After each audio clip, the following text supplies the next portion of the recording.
I should have saved it. Don't do my boy like that. I'm sorry.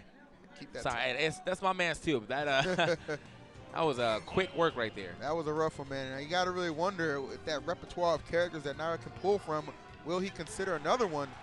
I would say again, if he is going to swap, I believe Lucina would be the pick, but it looks like he's going to stick with the ZSS and go to the stage that got him his only victory in their winners semis exchange, that being here on Dreamland. See if this pays off for him yet again. I mean, Mr. R has been playing so aggressive out the gate, and this time around, though, so control heavy at that. There we go. Get stuff an up tilt, get some of that pressure off of him, but oh, finally gets a grab here. What we doing with this? Not too much. Mr. R managed to land on that platform, get a power shield in there. Oh, okay. That one gets me hype every time when I see that reverse up tilt. Oh, whiffing that grab right there. Going to be a little bit of damage. I'm thinking that's going to play into an early part of the set, to be honest. Or another part. Not the earlier part, but another part of the set. Still living. Now just going for it. You've definitely seen this happen quite a bit. When she, that was close. When Sheik's will like jump through the platform and up smash when they land. If Nairo goes reaching for that man again, I can definitely see that coming out. I feel that. Oh. A little bit too far away from him to get a punish right there. Scoops. Push the man away. Oh, no, that's going to be a huge punish. Not enough to finish, though. Send him the opposite way, actually. Yeah. I guess good DI for him to, move all the way across that move and have more stage potentially stop himself from dying right there. Back air's not going to trade. Mr. Arch is going to go ahead and get that win right there. Oh, but not this time. All right, nicely done. Nairo getting that back air in there. Okay. She's so athletic. Not going to allow that grab yet again. Mr. R has been playing so elusive around these grabs another time around. Yeah, seriously, that just seemed like an unfortunate whiff on Nairo's part, to be honest. I thought for sure I was going to connect. I mean, it was a last second of the roll, but it still managed to get that roll in there. Yeah. That's just Nairo's gameplay. I mean, he knows what he gets off of these grabs, especially on this stage. So close. He'll be going for him. Even if it misses like 10 of them, if he gets 10 of them, he's still in a good spot. It's that one. Really is that one. I don't even need 10. Uh-oh. Oh. Not the spike that he was looking for. All good, though. Still piling on a ton of damage. Wow, that's a nice combo. Gotta be careful. I remember a couple of those whiff up Bs were quite costly in their earlier set. Yeah. This time around, I mean, that one was probably a little safer reward. He's only at almost only at 24. He can get away with doing. Is that it? See ya. Oh, see ya. That was beautiful. See ya. That's beautiful. He tried to go for it earlier, did not pay off. He said, you know what, let me try it again. Tell you what. I see the sad face. He was still confident enough with his main to stick to his guts, so he's going to knot things up 1-1. Well done to Nairo there. And that's a good way to strike back, especially when you think how, Mr. R styled on him a little bit in that first exchange. Yeah, that first game was over with the quickness. Gone with the win. All right, the serial first chance. If you don't know, Mr. R prefers his milk first and then his cereal, which is a little puzzling to me. But to each, it's just backwards. You're just wrong. I mean, straight up. Like he showed us the bowl that he was using too, and it was one of those like China bowls where like it's not actually like a bowl. It's like a half plate, and I was like, no wonder you over here trying to eat milk first. You ain't even using real bowls. Whatever, man. They do things different a little bit overseas, man, but. Here in the good old US of A, we got a crisp match for you. Game number 3. Mr. R already leading, though. Oh, wow, okay, not going to get a punish right there on that missed grab. So instead, actually going to take a decent bit of damage. Now we're going to flip out that situation. Wow. Mr. R, though, still staying on top of him. You can definitely see Nairo trying to give himself a little space. It's really hard, as I said, to do the whole close quarters combat with ZSS when someone's directly on top of you. She always wants just a little bit of space, to get her assault started. Nice up tilt, though. Good catch here. Looking for these back airs. He doubled air dodge right there. Oh, my God. And he just waited out. He knew where he was going. That man was trapped up. I thought Migos was going to show up. R. Kelly was going to show up. He was definitely trapped somewhere. Oh, wow. That move is powerful.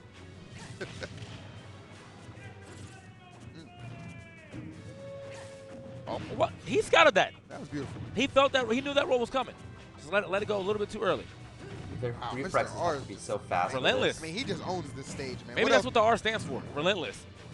Really not giving him no space right now. Maybe it stands for rent, because you got to have it when you come to Lilac. Oh, my. It's his ship. Telling you. Okay. Oh, Nope. sketch going to fall out, though. He's going right back to it. No air dodge from Mr. R. He's going to go ahead and jump away. The smarter of the two decisions there. Okay. You know, try to put the Oh, hitbox just in case. wow. Oh, I thought the reverse action was going to work out in his favor. Mr. R managed to pop out for those last few hits. Oh, those exchanges off stage just so high level right there. Neither player, though, These guys are so besting each good. other. However, Mr. R still with the stock lead and his lap Nairo in percentage. So things not boding too well That's it. from the man out of energy, and he is out 2-0. of time on that stage right there. 2-1 lead here for Mr. R. All right, man. He might actually be out of energy right now. Energy with the E, not NRG. You know, just because this is starting to dwindle. But I don't want nobody to think I said he's about to get unsponsored or anything. Oh, no, you know what I mean? We got contracts. Are they always just playing the same All day, every day. characters? But now, this Let's is see a new definitely a little character. difficult for him. Are we about to get a repeat of what happened in that first set when he went 3-1? Because it's looking like it. Are we gonna looking guys gonna like do it. the same thing? If So you're gonna do the same might thing, then I'm actually gonna have watch enough. your This hots will now. extend the set count too to 3-5 instead of 3-4 right now. I think we're going to see this. Yep, I had a feeling. I heard mad people yelling it too, but I felt it as well. I mean, he might need to get in there. I feel like the space that he's looking for, that he needs with ZSS is not Oh, popping, new so he might character. have to just go ahead and scrap Alright, this man I'll straight watch up. it. You I'll got to watch trust it. something New else. I hero. mean, the problem being, you know, you get 2 stock games 1 and 3. Lucio. You know, yeah, you solidly win game 2, but that was on your counter pick, obviously, on Dreamland. Lucina, a ZSS girl. was expected to win that. I like You're going to play into girls quite a this bit. 4th game, you need something else, man. Yeah. You got to kind of, you know, you got to pull the trigger at some point, or in this case, So she's pull like the a blade. mark. And that's exactly why he has brought out Lucina So how is to she try and different? combat Mr. R. And I mean, I know historically, Lucina does perform pretty well, so we'll see if she's enough to get the job done, or at least send it to game 5, which I know he's still desperately Yeah, looking the for. sword is a little right here. slower. Lucinas just have been doing well just in recent memory. I mean, I remember even the cat pulled out in Lucina and almost took a set off void. Yeah, I remember that quite fondly at Genesis, if Yeah. I'm not mistaken. So, yeah. So, I mean, yeah, there's definitely don't sleep on this character by any means. No. Also, oh, good read. Yes, fantastic, in fact. Okay. Probably expecting another quick F tilt after that neutral area hit, but they're she's very gonna go ahead close and right jump now. back, keep that hitbox in her face. So even after the air dodge, still got it. He's looking for the kill combo now. He's already got him. I mean, he's got him in that percentage. A good F smash might be able to take it from almost anywhere on the stage. He's certainly hunting for it. Ooh, Massardo, good patience right there, waiting for the air dodge. Throwing Swing that one out. blade, nothing there, though. Uh-oh. Kind of punish. All right, waiting it out right there. Mr. R is going to be a little shook after that. Oh! Ow. I like that down air. That was a Yeah. great option. It's lucky that Nairo was back on stage, to be completely honest. That could have went totally south. Yeah, I think that's what he was aiming for. Okay. Oh, my goodness. But that man might have went east, north, south, and west, just getting cut up all over the board right there. A nice forward smash going to give Nairo that first stock.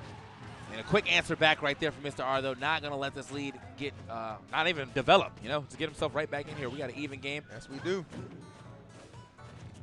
Nairo still trying to catch up with these chase downs. And he's got a couple of those grabs multiple times. So, I mean, Mr. R might want to watch his rolls this time around. It'll lead to some free damage for Nairo if he keeps noticing that. No one does the charge up now. Ow, ow, ow, ow. Ow, ow. Nice. Trying to fight his way out with the Yeah. dancing blade.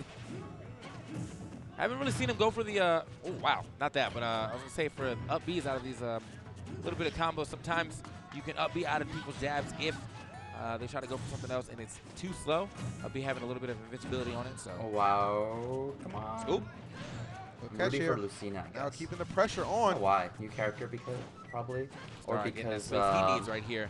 However, this already guy at lost last 77, game. he's got to watch out. Another F smash I've will never seal the been deal here. I've never been a fan Possibly even a of- back air of if he Sheik, catches him at a though. good Sheik spot. I annoys mean, me. we don't talk. I think It's not a because tipper, but it's still college, strong. My friend Reese You're lying. played Sheik all the time, and he's You're just trying to line it up right there. So cheap. Sheik was cheap. Oh no, Zara cannot get back on the stage right. Oh, my goodness. That could have been death. Yes, that was a little riskier than I expected. Ton of control right here on the part of Nairo. Mr. R just being pretty reckless. I mean, he laid down on that one. That could have been a clean F smash. Uh-oh. like he's trying to line up the up air this time around. Anything can happen. He finally gets control of the stage, though. Oh, that's it. That's it. Yes. That is it. Beautiful Nairo. turnaround up tilt. This Yes. game is so Staying fun when it alive. ends. There's just so much tension Lucina, there. man, looking like the new wave. If you'll recall, what was it, Midwest Mayhem 8? It was actually Lucina, which helped Zero get through Ally, somebody who's always been so problematic for him. Yeah. I believe it was game 4 or 5 there, so Lucina definitely putting in work for a lot of these top players here, and Nairo looking to be the recipient of some good fortune with his selection as well. One more game to go here. One of these guys, a date with Zero, awaits. Let's find out who it's gonna be. To Smashville we go, game number 5. Yeah, I definitely saw that. Let's go back to Smashville, and I mean, no one's gonna disagree with that, this situation. But Mr. R obviously feeling like the stage is not the problem. Which I mean, I don't think the stage is a problem either. He just has to remember he's playing a different character this time around. That switch has. Yep. All right, I'm done watching this. Smash is really fun, though. I wish I had time to go back to Smash one day. All right, let's do this then.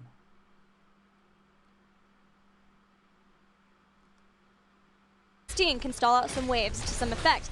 Nazeebo can stall out some waves to some effect. And I think this is the exact reason why, you know, especially my conversation about the Dehaka being so confused of the lack of priority of solo lanes that it seems like North America is developing is purely just based on this right here. It's like now your rotations, how you have to play the video game is so predictable that you no longer are really effective until post-10 raw team fighting. And at that point, on Dragonshire especially, you are so far behind that it really doesn't matter. I don't care what hero you're on. I should be a level to an entire talent tier ahead. Gravity Lapse combo comes out. Buds is going to die, being the second kill of the game. Johanna was picked earlier, so not totally first blood. But Temple Storm here has full control in this game. Yeah, a lot of aggression, a lot of pressure so early in the game, 3 minutes in. Some interesting talent choices while we maybe have a second. Wingman for Falstad. Yeah, that was based on the fact that he's going to be the solo. And just wanting to get Bride pressure, it makes a lot of sense because Dragonshire is very, once the Dragon Knight's down, very Merc focused. But it will hurt the damage potential for sure, especially, you know, in the later halves of the game, not going that season mark. McLaren gets sniffed out. Beautiful Storm Bolt, not blind, but more, you know, predicting while somebody is stealth in the direction they're going to move is very difficult. On Arthas, the build we are coming to know as the solo laner Arthas build, focusing more on getting Death Lord, Death Coil talents. We'll see if Syndragosa is the heroic ability of choice. Justin wants to stall this out, but is taking a lot of damage from Cawthon before realizing that bottom lane would be taken over momentarily for Team 8, but it's a blip of time before Tempo Storm goes right back in. Just constant pressure. Cawthon's here. Fury turns around. Such a bait. Justin has got a lot of damage. Glaring should be there to be able to body block off. And he will try and be able to get that peel. Arthas questioning if he should collapse down there. Cattle now is going to get flanked. No damage output yet onto him. Seeker in the dark not landing. Again, just getting a dismount, being a pain in the butt. And this is the reaping the rewards of the lack of focus onto the top lane. Temple Storm getting full value into their 4-man, getting so much pressure on bottom. And there's nothing Team8 can do. And again, this all started in the draft. Even Tempo Storm feeling so confident as to get the bruisers in the bottom lane. It's insane the amount of control. Temple Storm has gotten 3 Merc camps in a Dragon Knight phase and has not once questioned if they were going to lose in Dragon Knight. That is ludicrous to see that happen on Dragonshire. That is absolutely unheard of. And again, merely off the predictability of the draft and rotations forced. Cawthon look picked in the rhythm. Going with in the rhythm into a solo warrior. Interesting choice to find that typically into a solo warrior even before the nerfs that came to Into Rhythm indirectly with the lack of healing later. It'll help his damage output overall. It's just going to draw a bit more resources, you know, from the old school Tychus to modern day Tychus from June. But I mean, when you got a support like that backing you up, you probably feel comfortable taking risks. Some risks? I would say so. Not full Lightning Rod build for Prismaticism, just Bribe at level 1. Wingman is going to choose to dive into Cattle. But again, the sustainability of the Death Coil build fact that Cattle is a tank.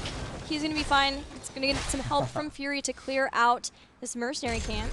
That was actually, the wow, gravity lands. Wow, that's a lot of damage on that trade. Now Glorong have to teleport out. So one argument for the bribe that we see out of Falstad that we were talking about, the wingman, was about the late game, the cycling of the pressure. But one thing it can do, since they didn't draft a top laner, what we saw was the moving into Mercs, getting the Mercs camp for free and not buying a lot of time. So it is going to help the lack of solo, and it did. But, you know, is that worth the trade-off of lack of team fighting damage in the back half of the game? We'll guess. Well, I'm going to say no, but we'll find out. First Dragon Knight here going over to Temple Storm. Still really yet to see a moment for Team 8 to even get a pick, any kind of minor play. 6 minutes in here on Dragonshire. And for reference, that wall went down so fast. And it's, again, thanks to the constant rotations, the constant damage that Tempo Storm has elicited in both of these lanes. Now we've got Giants and the Dragon Knight starting to put his teeth, sink his teeth into the fort and bottom. We will have the first fort going down with this Dragon Knight. Yeah, that's going to be about all she can get. At most, maybe mid, but with 20 seconds remaining, it'll be more of just, you know, throwing some fire out, getting a bit of poke out there. Now, Team 8, their comp is come online. They're post-10. They're in a situation to get the team fighting. But what I was talking about with Dragonshire, much like we know on very lane-centric maps, is that you get crippled on your ability to get to choose those fights. You are more volunteering to the advantage of your opponents, and you never can really be like, oh, we'll catch them here, we'll catch them there, because again, there's so much pressure going into the lanes, and there is no blank spot to enter like you can see on newer maps that are released into the game, where you can enter without moving through a minion wave. Yeah. Justin's considering Falling Sword. I don't know how. I love actually, I like Falling Sword. I just don't know if this is a scenario, because you have to kill Kalthos. That is, they're banking on all-in KT after a Void. So you Void, you Falling Sword, you hover over, you Just drop. Other people away, Twilight Dream. If you were gonna do that, shouldn't you just take Hinterlands? If you're if that's the strategy, right? That's my first thought. Is if you're really truly were going in for the one-hit wonder wombo, Hinterlands makes a bit more sense, especially in modern day, since the buffs, you can bank on hitting as many people were in the initial void coming up from Glorong, and that the Falling Sword does do a lot of damage. Mana Addict complete means that now Psalm is going to be able to skirmish into Glorong significantly better. Now, 13 and Mana Addict, when you're a Kalthos, you're online. Like you're ready to battle anyone and everyone. You're feeling good. And that makes it that much harder for some sort of Kalthos execution to happen. Was not Syndragosa, Caterpillar, going for the safe option of Army of the Dead. That's the stuff returns along with In the Rhythm. This is the first time we are seeing a Tychus return to this after That's the Stuff was nerfed. We'll see how it works out. How it works different than before is originally you would get the healing directly after stacking with the In the Rhythm, increases the duration of your passive the longer you get auto attacks. But now what happens is you don't get healed as you're doing the damage output. It's now you're only healed after your passive is completed. Meaning that if you get your In the Rhythm stacks really high, like 3, 4, 5 seconds, and you really need the heal out of that 13 talent, you legitimately have to stop DPSing and stop getting value out of your passive. Which is why the argument of, you know, this is why we go the bigger they are, because then it's very fast, instant burst, and you never have to worry about not doing the damage directly. So we'll see what works out. We'll keep track if at any point an old school Tychus would have been able to survive versus modern day not making it out. Falling Sword's the choice. Yep, Justin is committed to diving the backline versus having Blessed Shield. Tempo Storm continues to just throttle the bottom lane structures now. Towers are down, gate is open, keep exposed. Falstad and Bruisers still pressuring the top lane, so Tempo Storm feels comfortable going in, especially as they drop Odin. I'd love to see this pressure on the map in between the map objective, you know, understanding the misplays of your opponents, realizing your compositional strengths. KT and Tychus are great.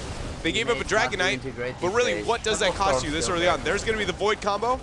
But sadly, no Falling Sword join. He has the roots there, but did not move in even further for Twilight Dream. So far, Tempo Storm are backing on out. Justin has brought the Dragon Knight back for the defense.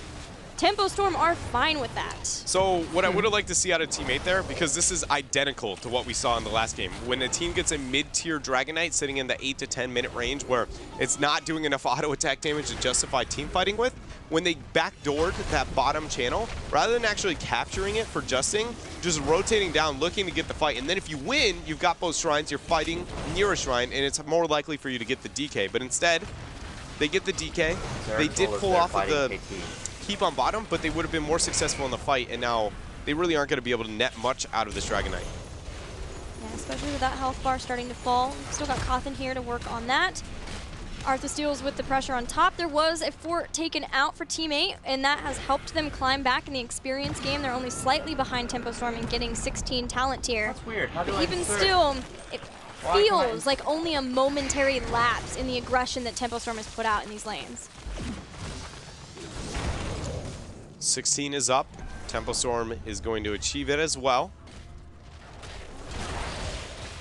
Oh, Johanna adjusting, drops the falling sword.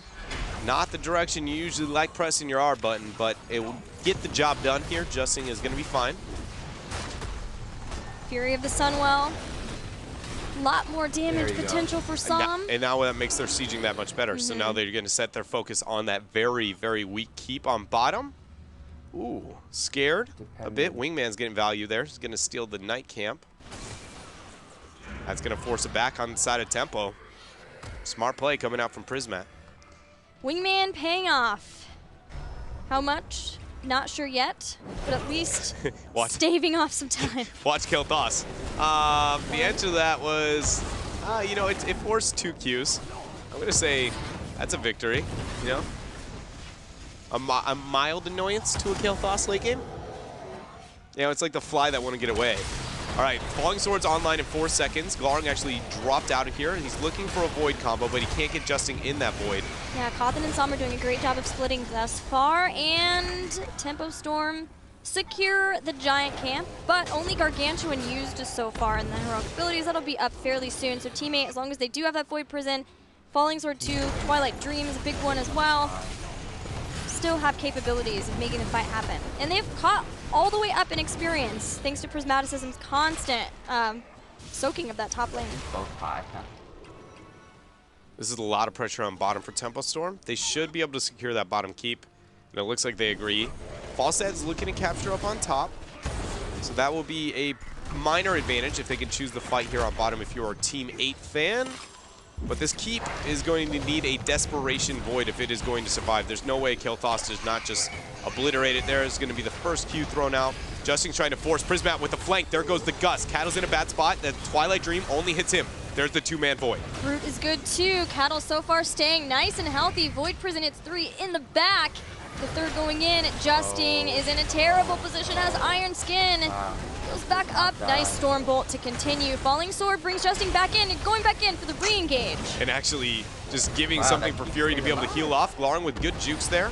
Zombie Wall is going to choke out Fury, but self-sustain there with his Talon build. And just being the Murden, you know? This is going to be Team 8 being able to heal up. Tempo Storm's taking a risk.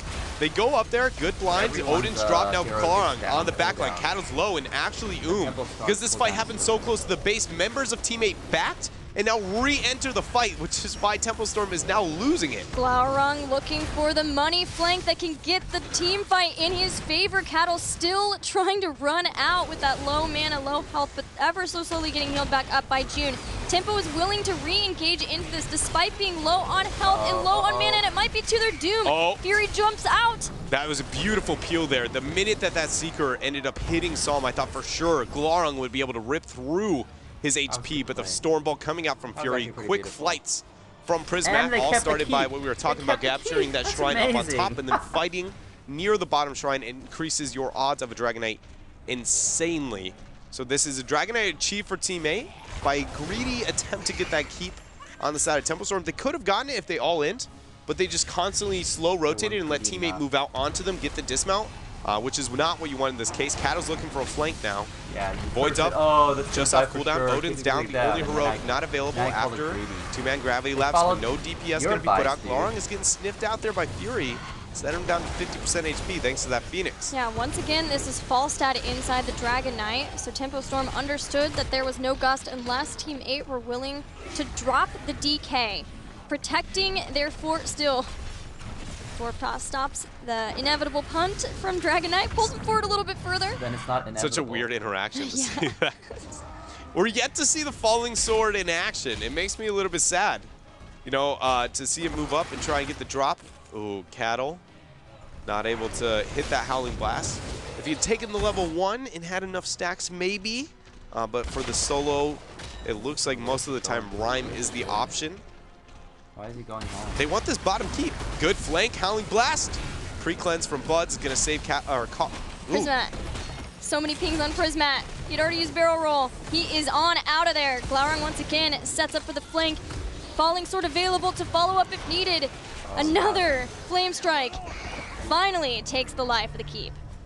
Void wasn't forced, but there's an experience advantage here for Team 8. They have the opportunity to win the race to 20 and maybe look for a major play, but without the Shrine spawning in that amount of time, there's no reason you can expect Tempo Storm to split up and try and make those big plays, thrive on this map. No, instead, Tempo are okay, A-okay with getting their bruisers, their giants, trying to make sure that they have presence in the lanes. Twice now, Team 8, just by having a global, have been able to take a Dragon Knight, but with a keep down, it's getting juicier and juicier for Tempo Storm to be able to get a Dragon Knight of their own. I like the patience there, Prismat, looking for that side soak but not revealing. He gets to pick up a little bit more information than he maybe would have otherwise, and then sits back in the fort. Doing his job here on Dragonshire. That is what you need to be doing if you are the global. That was a monster wave mint for Tempo. Along with the pressure of these towers, Tempo are about to get stormed here. If they get that turret, it will. But I don't think they're gonna. Oh, they did. Never mind. I thought Boomerang would be up faster. And I miscalculated. Feels bad. Feels bad. There's Vile Infection for Nazebo. Epic Mount, Falstad 2. Anti-armor. Arthas. Already fallen pretty low here. All right, so once again, the global post-20 happening here on Dragonshire, which means Falstad is pretty much... Tempo Storm has to take a fight onto a shrine they don't control, which is right now going to be bottom. They just don't get to really dictate the area of fighting. And they're going to try and get onto Buds here. Howling Blast is going to be ice blocked, held on that very late considering it gave some gap closer for Cattle, but those spiders ripping through. Flight comes in for Prismac, It's gets funny the bribe. because that ice block was almost And this is like going to be a fight on the advantage shrine. because If could've won, moved for a it's while. Team 8 getting a free Dragon Knight. If not, Tempo has to make a long rotation if they're going to have a chance. And that means looking for a lot of kills here. Yoda would be a nice juicy one. Stormbolt connects. Cleanse gets him out. Ice block even used. June is just having a hard time keeping up through this late game Nazebo damage, which we saw a singular Q hitting Cawthon, brought him down to 50% HP there. Not having that Neo Steel coating, going with, you know, the in the rhythm Yeah, I heard the Zebo scales up like to be able to negate some of that magic damage here. Blast going in. Step back Cattle. out. Cattle's there. He's got the flank, rewind used by Glaurung. Stormbolt lands on a Prismat, Fury going in, getting him half HP. He's getting low. Will Prismat make the risky flight and give up the fight? Looks like they're not going to. Cattle turns in. There goes the Void. Will we get the Falling Sword? Falling Swords on top. Hits 3. Knocks him up. Twilight Dream 2. Spells the end of Arthas. And that is going to be a full retreat. Tempo Storm, the flight, the gust, not letting them go anywhere. No mercy here. Team 8, the Ancestral does land. Prismat almost goes down to Cawthon here. So yes, the gust happened. But it kind of cost no Glaurung one his life. died? One more. There was 2. It's 2 for 1 still in favor of Team 8. Wait, Prismat, it can flight, so this is going to be a Dragon Knight for Prismaticism. I thought there was no way. Like, June had a legendary Ancestral, but I thought for sure that was the only target that would stand a chance to be able to survive that. Wow. Team 8 here will be able to threaten a keep. With Kael'thas down for 30 seconds, they will make a lot happen. And making sure to maximize the damage, every little amount, by getting Giants in the No one bottom. plays Arcanus This is anymore, huh? level He was debuffed that 21 last time. Nazebo, ready for Fine. action, ready to siege. The best focus for Tempo is going to be, all right, so Team8's going to move in, look for this keep, then back out through mid, take out the mid fort, and then when they move up to that keep front wall, that's where they really want to try and capitalize on the mispositioning of Team8. It is possible if Team8 suicides this, which they did because Glong's back at base. No, didn't choose a merchant. Wow.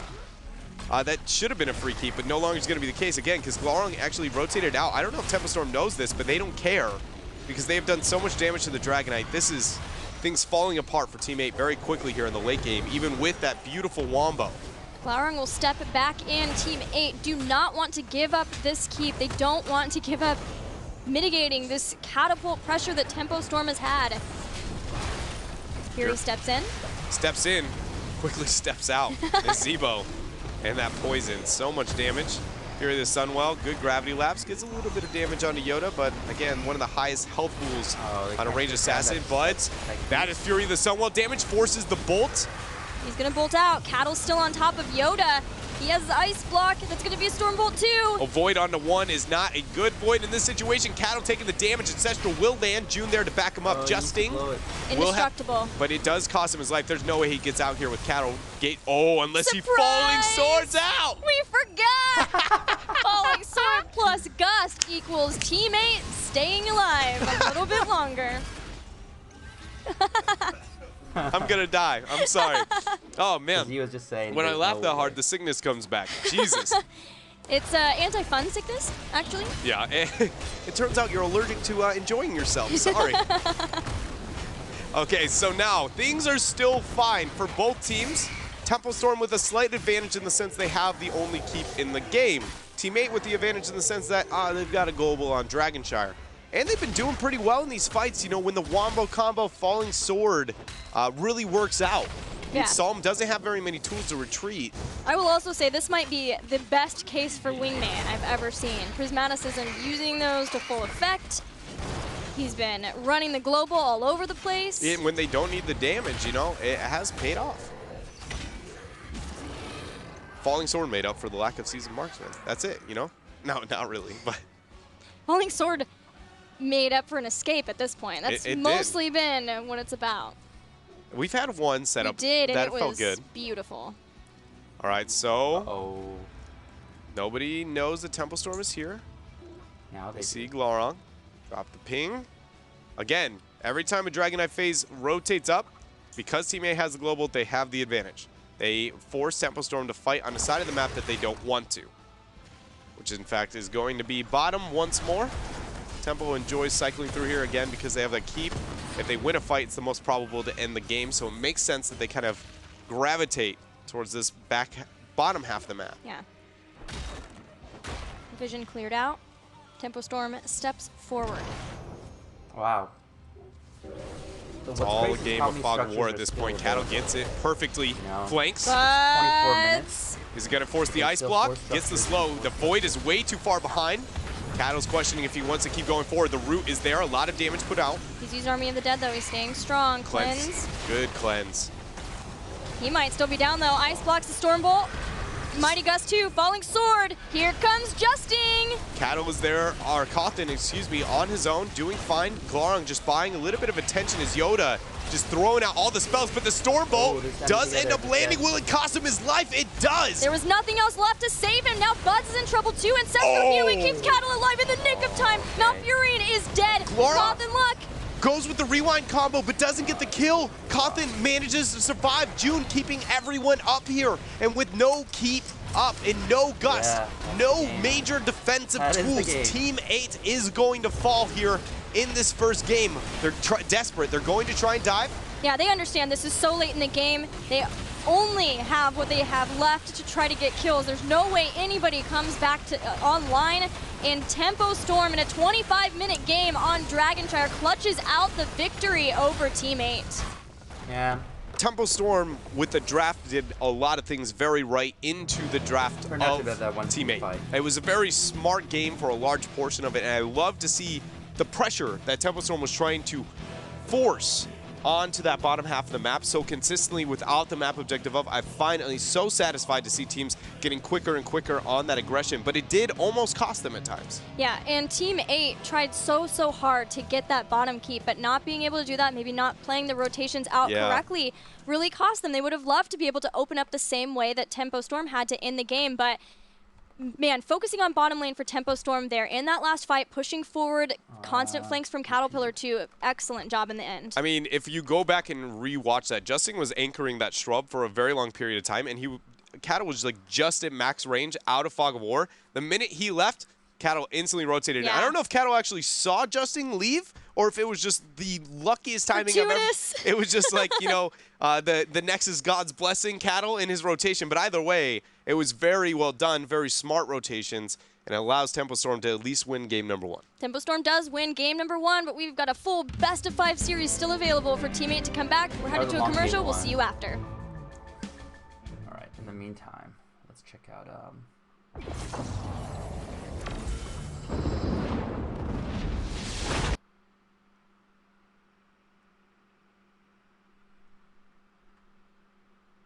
Rockets takes him down. The resurrection in from Ginger Pop, and Pizza not taken down by the hook right away. Gets a time to drop the barrage, and it's looking like Denial will hold. It's just so it's.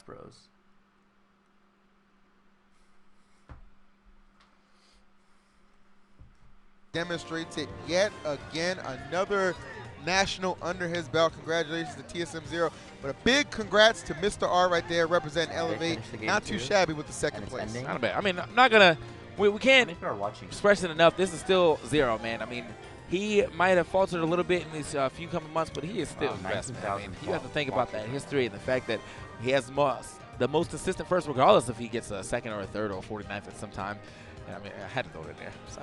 Hey, look, I still say the man averages first place. So at the end of the day, you know, if you're looking for the best, he is there right, you know, right in front of you. So congratulations to him. I think that'll wrap it up, though. Yeah, I think that's going to be it for us, man. I would like to say one thing, though. Again, a big shout out to all our sponsors, but especially Nintendo. Thank you guys so much for tweeting out the stream. If you're still watching, we're both streamers here. Nintendo Ambassador Program. I'm about it. Just saying, man. Just saying, man. I'm about it. I'm just saying, man. But also, y'all could just, I mean, all y'all viewers, man, if y'all really loving the commentary, y'all want to make sure we get out to more events, make sure you come through our our channels. I was going to say personal channels. At TK Breezy, at the Phenomenal EE. Well, his is EEVC, but you can follow him on the Phenomenal EE on Twitter and make sure you keep up with him. Yeah, man. But that's going to be it for us. The Black Plague has held it down. One more top 8 for you, but we will see you guys again at DreamHack Austin. CEO Dreamland. Oh, I can't watch this. It's been an amazing time. It's been real, man. Good stuff. Guys, take care. We'll see you on the next one. Grrr. All right, I'm gonna use this. And then I'm gonna watch this channel. But look at their older videos.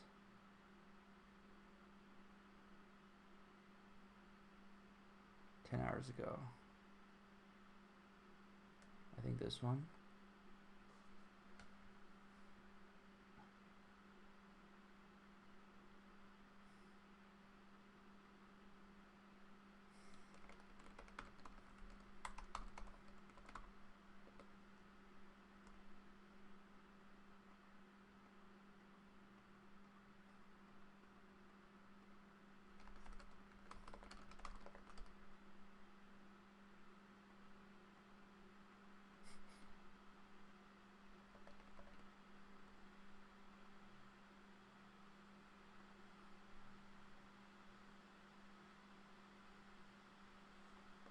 Come on.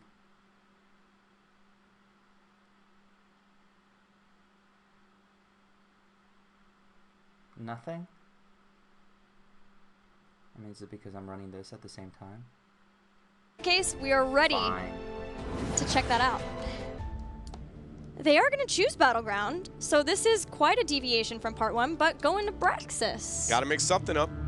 Team 8 struggling against Gale Force and now Tempo Storm. You know, you gotta shake it up. Go for the map pick. Come out with the, you know, the top tier strategy. Whether or not they bust out the Zag like GFE, I don't think so, but maybe. Yoda's been known for some crazy heroes from here and there. That is a dope song. It I'm is. loving it. I just every time I hear it, I know it's distracting with how excited I get. I know, right? And now we get some good old-fashioned StarCraft music. Oh yeah. I have nothing nice to say I'm about the game. pumped. I'm like the only dude How from Heroes dare that just you didn't get off decide to this love desk. StarCraft before this. I'm sorry. I really am like one of the only. It's know what to awkward. do with him. Save me. Tempo Storm. What do they want to rid of here? Is it the Zarya? Makes more sense on Braxis. They actually hover that first ban task because they want the Zarya is going to be my expectation. Purely based on Zarya's been the highest priority on this map than any other map in the game. Get rid of the mouth. So is it the Zarya? I mean, you know, I'm obviously got to be wrong. Did they expect the Zarya ban, and now do they want it? Market do Or are they instead going to move into... They go for it. All right. Not totally crazy. I know some things. I believe in you. Okay, that's what I wanted to see. Instant Dahaka Things are and Falstad. Things are starting to make sense. The globals, you know, the solo lanes, everything is adding up here. So now Tempo Storm has the option to commit a lot into their 4 because now they are facing a possible 2-3 split with a double global pressure up in the northern lane, which leads to an ETC Gul'dan. Gul'dan, probably the proper response if you want a dominant 4-man. Just, you know, throw out a couple fell, bam, wave's dead. ETC, though, he's coming out. With the Zarya, ETC Zarya, the pseudo-supporting, cross-supporting, was something that was very highly kind of spoke about for a long period of time after Zarya's release. Both ETC and Gul'dan so far in NAHGC not doing hot. ETC 0, C0, C4, Gul'dan 1 out of 5, but in this case, Gul'dan makes sense. Braxis holdout makes sense. ETC, we'll see. We'll see. Yeah, I'm still iffy on where he really ends up. I do like... I'm glad that we get to see it here because I think this is one of the better areas. It's not going to be like, oh, you know, we'll just pick it anywhere. So I like it. This is the same. ETC for me continues to be a mystery for Tempo Storm and Gale Force. We have seen a lot of mid ETC bans. Now ETC in a second rotation from Tempo Storm. I do think that's a lot on Zarya, though. I really do think that the pairing that brings is a lot to Tempo Storm because, oh man, sickness, death. Having that pseudo-supporting. I thought you were laughing. I just inhaled and then just like died. I don't know what happened. It's just weird things going on. So with that, the pseudo-supporting is going to help for a lot of the nerf that happened onto ETC, and then he can kind of self-sustain on his own. I think that enabled the pick of ETC significantly more. Varian banned out. Looking at you, Justings, once more. Yeah. Does that mean Justing will pick Johanna here? I think, yes, no. Arthas. It won't. It makes sense to not commit to the fort. Yeah, they're going quick. We got the Lucio down there, but it makes sense. Gul'dan, you don't want Lucio as your support. You can, but it's like, it's not terrible, but it doesn't feel good. Not until the very later parts of the game, or if you go into a double support composition. There is no solo yet for Tempo Storm. They've committed to their 4, and it's looking good. Mouth and Lucio are both gone, so what do? Ariel is the first thought in the support, but then what do you get when it comes to your top? What do you match the Dahaka with? The Dahaka Falstad specifically, like a Ragnaros, dare I say? He's, you know, he hasn't really shown up too frequently. What else could you put there? I'm looking. I'm thinking. Wondering. I feel like it's just going to be a placeholder because it's going to get pressured out so heavily by the 2v1. Yeah. That they would just rather kind of just put somebody up there to be like, here, soak my experience. We'll do work down below. I think maybe Ragnaros is going to be... Oh, what? All right. Into what? It's fight time! No. What just happened? I don't know. Okay, the Zeratil's not that weird, but the Yeah. Brightwing specifically, she at least has a secondary shielder to be able to help her. It's a global to match their globals a bit. Zeratil Brightwing has a lot of kill potential, so they're all-inning on killing Falstad and Li Ming. But Gul'dan just has no help. He's a lone ranger. He No, better be able to. good luck life tapping. In fact, it's better if you just do not It's life just tap. don't cast spells. I mean, he has to, but it's going to be focusing on, you know, reviving off the minions on his own. His health pool is now all his own responsibility, pretty much. So then the Brightwing Zeratul just purely to kill the Falstad and purely to kill the Li Ming. Who sits top lane? Zeratul? Who sits there? Oh, Are they going to goodness. switch it and try for a 4-man top just to mess with Team 8? I think you would throw. You can't neglect your Brightwing. She would have to commit in the 4s. Yeah. You put Zeratul probably, and you try and match the rotation of whatever their global is in the 2 versus 1. Actually, that's I just might have figured it out. Maybe not. So it hurts on the Gul'dan argument. The only reason I don't see you moving Brightwing out of the 4 is because Gul'dan needs any healing he can to be better. But if Zarya is enough with the ETC, that trio is very impactful on its own. You run Zeratul, Brightwing together. Zeratul has a little bit of kill combo. Brightwing is very good anti-siege. Yeah. And then you have kill potential in the mid to late game. So it stops the 2v1 pressure that the Dahaka Falstad can actually implement, while then still allowing you to rotate out whenever Falstad flies. All right. But this is just theory craft. Like that's the only argument I can really see. Well, the game is ready, so we can just see for ourselves how this is going to go. Brightwing Zeratul for Tempo Storm. We're ready for game number 2.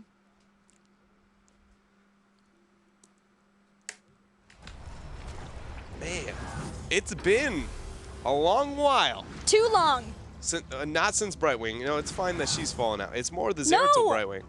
Dude, just let it go, you know? let it go. Just be like the Snow Princess. You're supposed to be a support main, and yet I you am. are not behind a Brightwing. I was behind Brightwing when her passive was activatable and she had a mini Tranquility.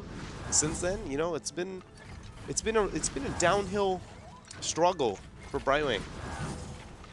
Today is the day where she proves you wrong.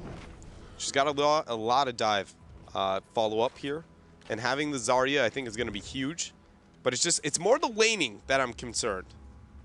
So it's a Zarya ETC to stop it, and instead it's a trio of Gul'dan Zeratul. Zeratul can decide where everybody wants to move and then match them, and Brightwing can teleport out. There's a lot of question about what build Gul'dan was going to build into. Ended up picking Pursuit of Flame. There's still question about what Brightwing wants to build into. There are lots of options if she wants to do full phase shift build. Gul'dan, or excuse me, not Gul'dan, but Dahaka caught out. Glaurung here is going down, no way out. First blood over to Tempo Storm. Lack of respect of how many people were on the map, and that is going to be the kill here. So, let's talk about Glaurung on Dahaka. He's expanded his hero pool from what we knew long time ago, added some new. Medivh, Dahaka, Tracer are some of those. But whenever he's been on the, at least in part 2, when he's been on Dahaka, him getting caught out is not anything new.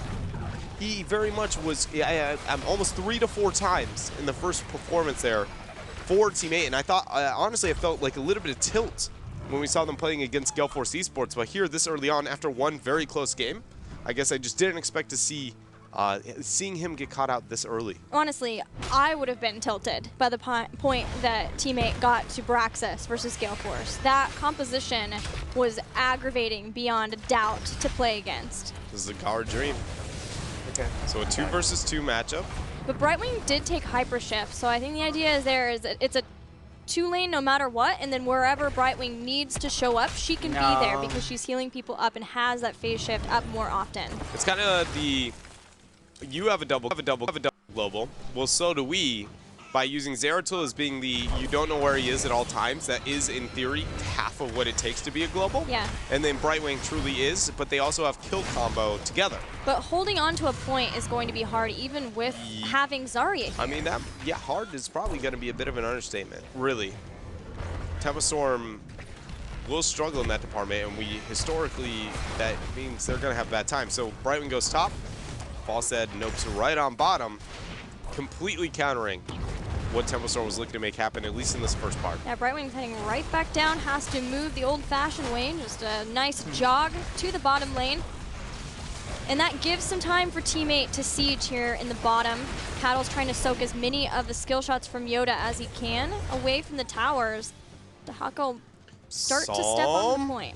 Got him. So was Brightwing TP come in? Vorpal's not used now. Psalm is supposed to be a great There it is. The shielding. Prismat's gonna be going down here. The flank. That is the counter. Zeratil's so good into killing Fawcett. Glaurung, though, comes in, misses the drag. June trying to retreat. Justin falls, and Brightwing with the pixie dust Tempo Storm. Wow. Did you just jump? I did. She just jumped so high. That face melt. Oh my goodness. June was like, why? Well, it kept June alive with the polymorph. It did. He's feeling comfortable.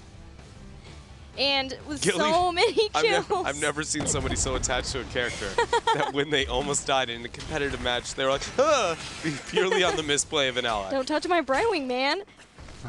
Where it started out looking scary, the rotation from Psalm and the follow-up complete commitment from Tempo Storm netted them a ton of kills, 4 kills this early in the game, plus 100% Zerg Rush.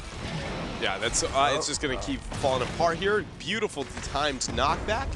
Glaurung's just out of range to be able to get that drag. Oh, yeah. Landing. Psalm not going to be able to hit the W, though. Goes in, gets a bit of poke. 7's going to be picked up. The Zerg Rush looking at the fort.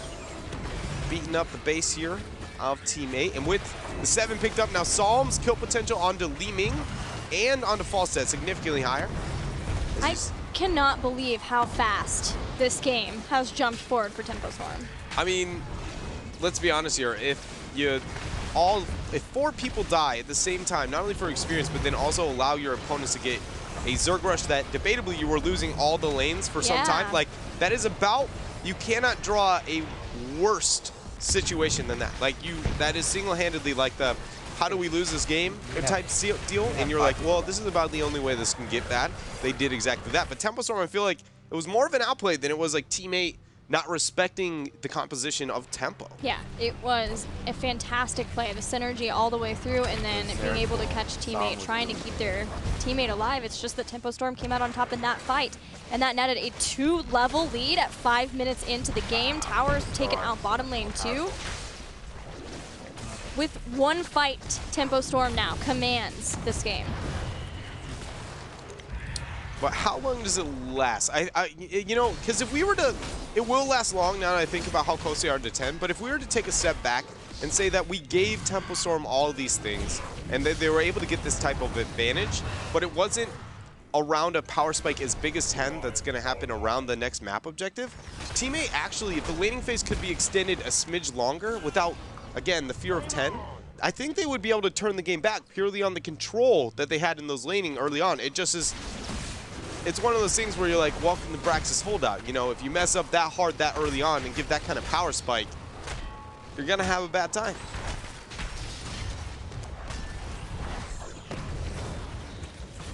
Ten almost online for Tempo Storm. We'll see if they want Stage Dive to help out with the global game, or if Mosh Pit will be the choice. Wow, they're just getting obliterated. I want to see that mosh. I wonder if it'll be Stage Dive Emerald Wind with a Brightwing Bomb. The Brightwing Bomb? Yeah, Maybe. there's 1/2. No way. Nah, blink heal. So Stage Dive to match the global. So it's just now providing 2 true globals to be able to match the Dahaka and the Falstad, and then having Brightwing ETC, but then Zeratil is that pseudo. There's no Malfurion to Tempo. root off of Stage Dive, but there are still some other things to be aware of for Fury. Wow, they're going for the boss here. Boss play timing with the map objective. You want to capture 1, which is going to be Brightwing's job. Zeratil then should look to link over, or at least not capture. You want to time this with the Zerg Rush. There's no reason not to put them together. The timing of being on top of the beacons and the boss. Don't cap. Some. Please don't cap. Oh Please no, don't cap. they're Not like capping. this. Is this going to be time perfect? I actually don't memorize the timings perfectly, but I know the Zerg Rush is so slow. Other team It's not usually is less emotionally stable. You want them pressuring at perfect timing even if they're on opposite lanes. Void Prison. Here come the rest of the team. Stage Dive on top. Expulsion Zone says your Stage Dive's not even needed, Fury. They timed it perfectly, actually. It's going to be moving with the Zerg Rush on the bottom at the exact time, so, you know, I thought for a moment maybe it'd be smarter for Tempo Storm to hold off, but they have these timings far better than myself. I mean, what do you say other than one misplay very early on and Tempo Storm absolutely capitalizing on every advantage they get? This is something that Tempo Storm has not done for a very long time. To be a team that's just a bully This dominant. when they have an upper hand. Yeah. They just kind of played the game, and things sometimes would work, sometimes they wouldn't, but very rarely did it seem as merciless. Statement-making. Yeah, I absolutely love to see it from them. Me too. It makes me very hopeful for the North American scene that this is your #1 representative, at least so far. Woo! Lucio's already gone. Expulsion Zone will net an Arthas kill to boot. No heroic abilities. Tempo Storm wailing away at this core. It's not going to be over just yet, Yeah. but it's pretty close, especially if Prismaticum goes down 53, 40%. Everybody's going to move out. No heroics still here. That is going to be it. Tempo Storm taking game #2 on Braxis holdout in under 9 minutes. Purely off of one early engagement one. One fight, and Tempo Storm walk away with a victory in game #2 before heroics for Team 8. They didn't even get the chance to like pick troll heroics because they knew the game was over. It's very well done. You know, Tempo just, I love to see that aggression from them. I hope it continues. Like I brought up how passive it seems like a lot of teams are without the map objective. On Dragonshire, it seems like they're forcing. There, they were looking to force everywhere on the map with their advantage. Hopefully that's going to carry over to game #3. Okay. Team 8, Let's try to see if we can find game that 1 again. was very close and hopeful. Game 2 was just one major. Come on, play. Okay, good. There's play. Completely countering Wait. what Tempo Storm was looking to make happen, at least in this first part. Yeah, Brightwing's heading right back down, has to move the old-fashioned way. Just a Simple Storm video. Last game is that he never completed Okay, Master's yeah, Touch, yeah, but yeah, besides this is the that, right he had some fantastic Wow. moments in Yeah. that game. A lot of play. I remember Once, by spinning her which game. Lanes, Lumby's on the left side, just holding his choke here, with Arthur standing in the front. It is becoming scary. However, There's one game that was like the 90 gems sitting on their purses, you just mentioned, they get a couple of turn. Team Liquid does have the turn in. Sport Billy trying to make the play in the bottom. Followed up upon Team Liquid. Cleans up 4 of the targets for playing Ducks. Chris alone does stand here. That's Darkmog dying on the Grey Mane, and then it's the moment that every Oriel ever in their entire life waits for. You get a double kill with your sweep. That's the best thing as an Oriel. That's as good as it gets. Impressive on hit. Play for a very Healers to their advantage. Darkmok is just working an auto attack, bringing down Nande and the core at the same time. Another engage occurs. Blessed Shield does connect. Blumby is low on health. Darkmok turns around and noms away on top of Zagara. Calm butter because they are on a roll. Taking down the Vala, taking down the Zagara, and this is going to be the conclusion of game #4 as Team into the middle. The entire team, left, right, buying. They are going for the keep, and they are taking this. That Punisher is a really late-game Punisher. A lot of scaling happening here. 24 minutes into it. Punisher not going for core yet, and the playing Ducks are looking for an opportunity to get a kill. Good cleanse on Tychus. Dragnot coming into play. Here comes the Horrify. The ley line countering it immediately. Splendor in trouble. Sulfura Smash connects. Splendor alive. He bolts away. Everything is being put on the table here. Nurok focusing Chris. Chris falls. Chris Explosion turning around. Will Burrow charge away, and the Punisher eventually does get killed off on the right side. Nande burrows away, and the playing Ducks lose one member. Can they escape here from Medivh? Team Liquid is moving in. Points on the core already lost on their part as the Punisher was hammering away at it. But this one kill, those 40 seconds, that's the window of opportunity for Team Liquid. They're moving through that mid lane. How much can they do here? The kill on their keep is inevitable. Can they do more? They're pushing in. Lumby here will tank the keep. It gets focused.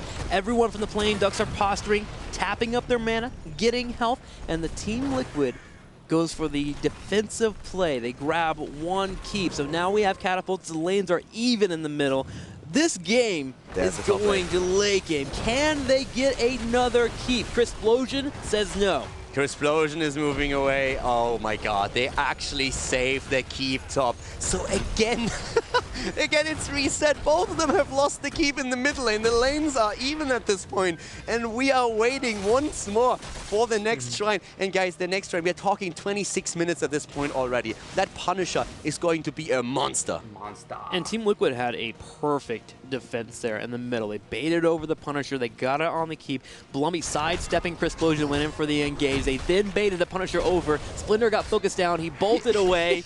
And Splinter got focused by the Punisher after that. Yes. And he's just like, get off me. Please stop hitting the support. Trying to run away there. It was so good, and he actually escapes. But what a beautiful game. 6 kills against 5. So much happening here. Fought at the bot lane now also falling. Both of the teams on level 23. And it is showtime. Top lane. It is the death trap. It's the one shrine where there is no escape to the top. Once you are in that circle, you are in trouble. And oh boy, I cannot wait to see what happens here. And the Playing Ducks, realizing how important this shrine is, get there first. Team Liquid can afford not to be there first because of Medivh. Having that Raven form gives you the vision, gives you the portals in that you would like to have. So they take the time to push the bottom lane and the middle lane and get mercenaries, putting pressure on the Playing Ducks. So now Playing Ducks are forced to win a team fight or to win the shrine quickly. This is so intense. This is so intense right now. There we have it. Again, the push up at the front. Arthas is there. Blumby takes the position. No ults used just yet. And we have Chris Explosion moving into the backline, looking for an opportunity to go for Norok. Immediately the Howling Blast, but he escapes it. Nande still in the bottom lane, can brush tuck in at any point. Splendor playing careful, assisting his teammate. Blumby in the front is going to pop the Army of the Dead. The portal's been dropped, 1 for vision and 2 for an escape for Blumby. We have all 5 members up here, 5 on 5. The dodge on the ice block at that moment. I have to change my pants after this game. This is insane. Once again with the portals, they're escaping. Leyline Seal on the ground. Liquid down. That's the beginning of the end. Arthur's also trying to move away here, and that doesn't happen. That's 40 again with the portals. They're escaping. Leyline Seal Punisher after that. Yes. And he's just like, get off me. Please stop hitting the support. You see what happens here. And the Playing Ducks, realizing how important this shrine is, get there first. Team Liquid can afford not to be there first because of Medivh. Having that Raven form gives you the vision, gives you the portals in that you would like to have. So they take the time to push the bottom lane and the middle lane and get mercenaries, putting pressure on the Playing Ducks. So now Playing Ducks are forced to win a team fight or to win the shrine quickly. This is so intense. This is so intense right now. There we have it. Again, the push up at the front. Arthas is there. Blumby takes the position. No ults used just yet. And we have Chris Explosion moving into the backline, looking for an opportunity to go for Norok. Immediately the Howling Blast, but he escapes it. Nande still in the bottom lane, can brush tuck in at any point. Splendor playing careful, assisting his teammate. Blumby in the front is going to pop the Army of the Dead. The portal's been dropped, 1 for vision and 2 for an escape for Blumby. We have all 5 members up here, 5 on 5. The dodge on the ice block at that moment. I have to change my pants after this game. This is insane. Once again with the portals, they're escaping. Leyline Seal on the ground. Liquid is trying to go for it. Everybody stopped at this point. Here comes the Horrify though, and that's the problem. Darkmok did use the first match trying to get Billy, and the first member to fall is going to be Norok. And Tychus Arthas down as well. And the Playing Ducks can focus down the Punisher. This could be game. Chris with a play. The Horrify. That was the Horrify to the win right there. He gets Tychus, he gets Arthas, and they are able to take Tychus down. That's the beginning of the end. Arthas also trying to move away here, and that doesn't happen. That's 40 seconds down now, and of course the Ducks are going straight for the Punisher. They grab it, and they will walk through that top lane and try to go for the core. Playing Ducks with a decisive lead at this point in the game, trying to make it a 2-1 lead in the best-of-5 series. Playing Ducks getting fierce. All members in the top pushing in. Hasselhoff is going to drop down the vision, get an idea of what their opponents are doing. Team Liquid theoretically can defend this if they kite this Punisher well and pull it in, but they have to deal with the Punisher and 5 members of the Playing Ducks pushing into their keep. Molten Core has been used in the top. This allows Darkmok to spend more time shelling away on the Punisher and the back line rather than doing it on the keep in the top right. They forfeit it. At that damage!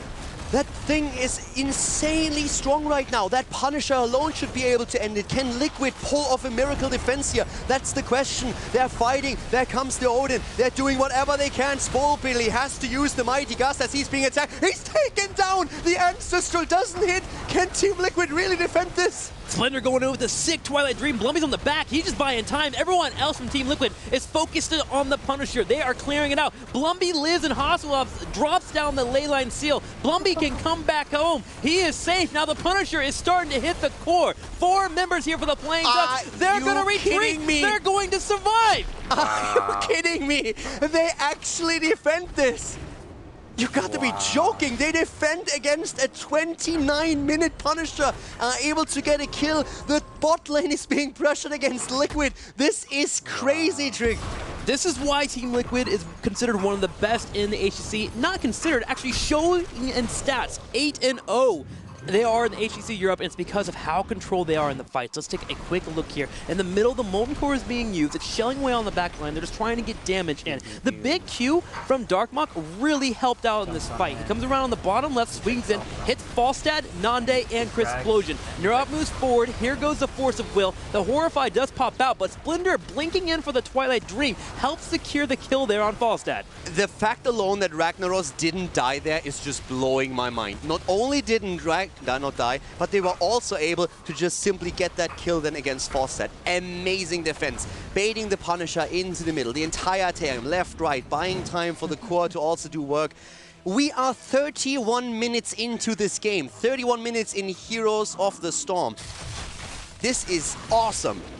The Playing Ducks, while they didn't end the game there, they did get one more additional keep. Mid lane and top lane will be under constant pressure consistently from those catapults. Team Liquid needs to get the map flowing for them and then move on to a shrine. Now they can do it well because they have a Medivh, but it's still a hard task to pull off. Team Liquid has not lost a series this entire season. The Playing Ducks, on the other hand, so far in the middle of the standings, and they are playing the game of their life at this point. They are putting Team Liquid on the brink of defeat on the 3rd map, and for some reason Liquid is still alive in this.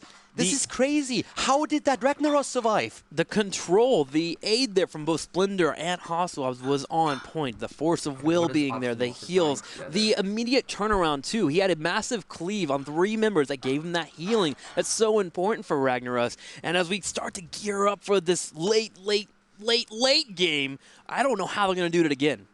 All right, so at this point, I mean, to be absolutely honest, when Chris hit that one Horrify at the fight that we saw to the top, I thought, okay, this is it. Yeah. This is it. 2 heroes down, and you have a Punisher 29 minutes in. This is game. Punisher alone is going to wreck this, and Team Liquid pulls off the defense. We are resetting this once more for another fight over the shrine and for another Punisher. Game's not over, right? I don't think I've ever seen a past 30-minute Punisher on this map. Yeah, it's going to be terrifying. If they can get it to the actual core, the Punisher by itself should be able to kill off the core. There are things to really recognize here, though, for the Playing Ducks, is they, again, had double global. We're getting to a point where it's almost Dragonshire-esque level of double global. It's so hard to deal with. You're going to be able to have pressure in the middle and the bottom lane.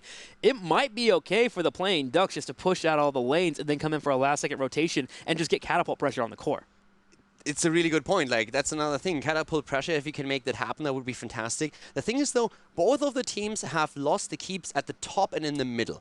So both of those are gone. I think they top saved keep. the one. They saved it. Yeah, they the keep saved is still it, good for actually. Playing Ducks. Yeah, Only completely one right. middle. So they still have it in place. Yeah, that could be a problem for them. This late in the game, we're talking Winions here. Yeah, Winions. 2 to 3 catapults from the core, and you give them 15 to 20 seconds, that's a dead core. Yeah, not only that, just think about it for a moment. If you are at the defense and then you are able to push that wave in, all of a sudden you're saying, like, guys, we don't actually have to defend right now. Let's just like go over there with the Daihaka, fly in with a Falstad, push with the catapults, and just like try and backdoor that. You could actually make that play. The one problem with this is, of course, you have with Vision still that Medivh hanging there. So you will only be able to get the 2 globals into play. The rest of the team will not be able to make that rotation without Hazard picking up on it. Yeah, the Hasselhoff is going to be very important here for multiple reasons. 1, because he needs to scout out what we just talked about. And then 2, he needs to be with the team as a 5 unit. This team as 5 just naturally has to be together to clear out those waves. So they're going to try and get the rotations done. We're going in. We're going to see the finale of this game as we are getting very close to it ending. Remember, this is the 3rd game. We are tied 1-1. We get more games after this. Let's see how it ends out here for the Playing Ducks and Team Liquid. Here we go. Catapults pushing. The shrine is activating. It is in the very far south, which is stressful for Team Liquid. It is not only stressful for Team Liquid. I mean, I'm already having like I have adrenaline pumping. I'm not even playing them. I'm excited. So we are going for the Shine, activating in 10 more. Splenda and his boys are setting up position here. The Ducks are on the move as well, trying to find some kind of angle that they can exploit here. And Hazorps, of course, doing what he has to do. He is going for the vision. They know there is a potential threat of being backdoored. And playing Ducks realizing where they're at. They send Nande to the top left. He's going to start dealing the pressure on the top lane. There is one catapult, two catapults. Those two catapults do get over to the core. They can start applying damage. Team Liquid has begun the Shrine. They know they have to get this going. The quicker they get close to finishing the Shrine, the quicker the playing Ducks have to come respawn.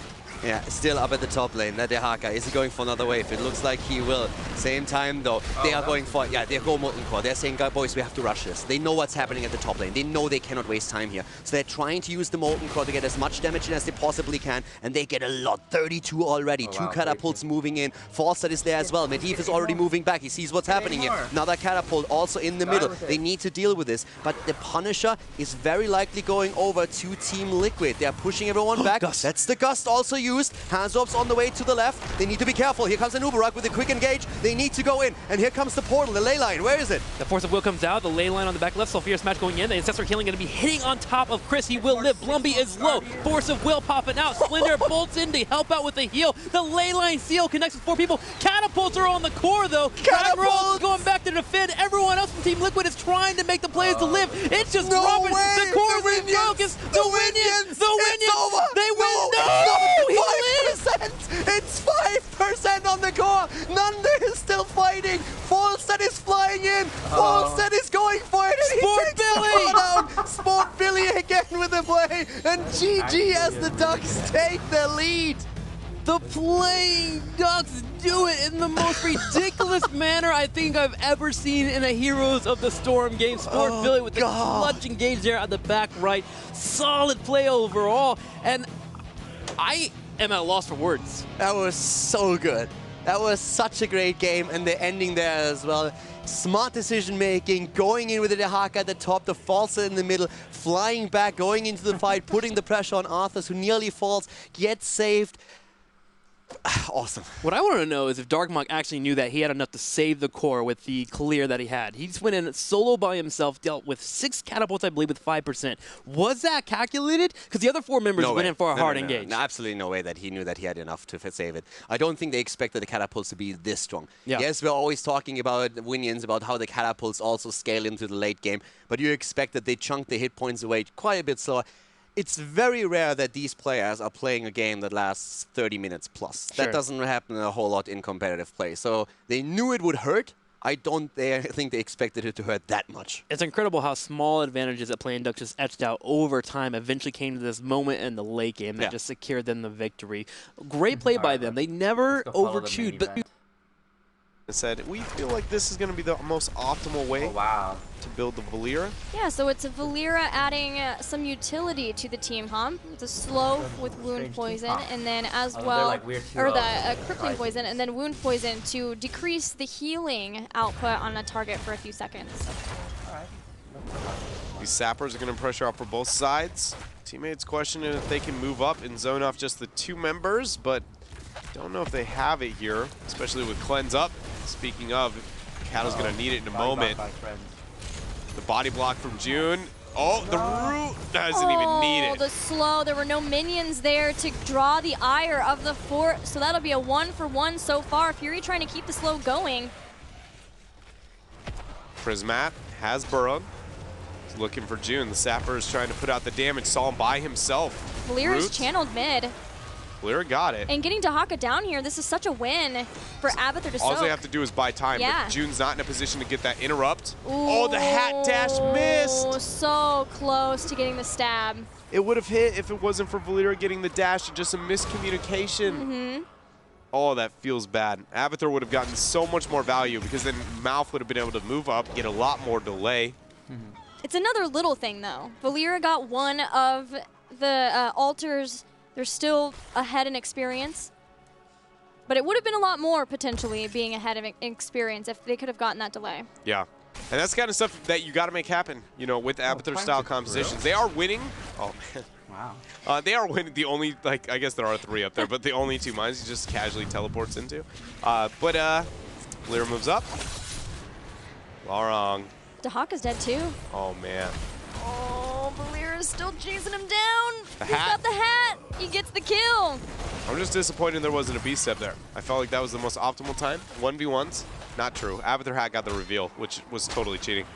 So now the Valir build is steering towards the norm. Going with the bonus damage on the Q. Assassinate.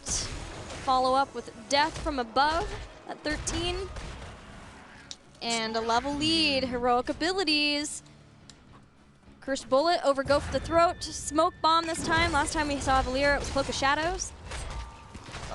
An Ultimate Evolution for a double Great Mane. Team8 still just looking to get 10s. That's all they can wait for now. They should be able to delay long enough to be able to stop not these sappers, but more the shots being channeled for free. Yeah, as in they're going to be getting this 10 close enough. Lyra sniffs out Zeratul once more, initiates, gets him down to 50% HP. Good zoning of Psalm with that Abathur hat onto Glaurung, really making him question every move he's making. Dahaka was just slowly going to mid too, so Team8 with taking so much damage on Zeratul, getting heroic abilities much later, not feeling like they could get into this altar. We'll give it up to Tempo Storm. That ties up core health, but now Team8 looks to get aggressive, wanting to tie things up. Great sound wave from Buds, but so far Fury's staying alive, moving back in. Lyra's in there, looking to get the initiation, but the movement speed coming out from Buds. It's going to let everybody move on out. The fact that the core HP is even is a huge detriment to Team8. If you do not understand how Abathur comps work, you sacrifice a lot in the early game to be able to make up for it in the mid to late game. And the fact that Tempo Storm has found themselves dead even, but even ahead in experience, shows bad signs here. Beautiful root. Draws the burrow. Passive is used. Ult now dropped. Can they get it before he... Yes, they can. They answered your question as you were asking it, but Fury might go down here now too. There was a cleanse from June to get him out. Psalm drops Smoke Bomb. Man. Sound barrier. Tempo Storm was half on the retreat, and Sound barrier dropped. Nobody looking to force. They would have had to void if they were going to make any kind of play there. So another cooldown. It's going to be burnt for Team8. Slowly just crumbling, it feels like, here under the composition and creative play styles of Tempo Storm. And keeping a kill on Dahaka is such a win, again, because of the global game. At least Team8 grabbed their sappers in the nick of time before Tempo Storm tried to invade. So here we go. Gonna get 13. Abathur is going to look to get as much side soak as possible. This is where he's going to become an absolute powerhouse for the team. Tempo Storm's experience should just snowball now over Team8. Get the stun on the cattle. Justin taking a lot of damage. He's going to Dwarf Toss out, but Psalm is there too. And he's not 13 yet, so not too much damage, but enough. Forces Avatar. Prismat doesn't have his heroic up. That was his passive. Use the stun from Psalm. Goes underground. But speeds him out. Void Prison on 1 so far. Psalm, everyone from Team8 falling rapidly in health. And the zoning from Tempo Storm has been so incredible around every single one of these altars. Yeah, Greymane, look at him. Just the Greymane clone there from Cawthon. Goes out, gets the poke. Says, you want to move up, you're going to have to deal with me first. Prismat and friends are looking to force, though. Sound barrier down. Cattle barely almost makes it out. That's 1 for 1 for now. Glaurung getting chased by Psalm. June is in a terrible spot. Drag is going to confirm his life, so even for now. 2 for 2, but Psalm would love to move on in with that Abathur hat. Justine trying to make sure that Yoda can back out safely, as was Prismaticism, so they will stick it with a 2 for 2 for now, but Justine gets caught away from the rest of the team. That was really smart initiation on the side of Team8. They were just waiting for the Abathur clone to go down and then look to all-in force. This is the real battle here. Can he dodge the drag? Right? Oh, got him. Could have cost him his life there. But no, the worm is going to move out. And Psalm moves in. Good night, my sweet prince. He hasn't popped ult. Re-stealth, 1Q, and he's dead. Got him. steps. Yeah. Invade here on bottom, though. Justin moves up. Oh, Glaurung took a lot of damage there with Fury sitting on top of him with all of that Frozen Tempest damage. Cattle goes for the kill, takes out Zeratol, comes back, looks at Tasty Justing. Once again, Avatar used, but it won't be enough. It might be enough. Yeah, they're on the chase. One stealth and he's dead. Here Buzz it goes. has been doing an awesome It's like- job. Oh my. Soundwave then speeds him out. He's gonna save his friend. Wow. He is going to manage to keep his team alive. Justin and Bud sticking together till the end. But still, things crumbling for Team 8. Nothing really seemed to be working out. No invade, nothing on the map. Psalm is just wreaking havoc with that Avatar hat. Wouldn't even be surprised if he killed Yoda, honestly. There it is. Yeah, they're risking a lot knowing that Psalm is post 13. Post 13, you have to play Valeera completely different than you do every other form of her, just purely on the fact that she becomes Zeratul-esque, but her burst is not skill shot dependent. It is 100% going to connect if you were within range.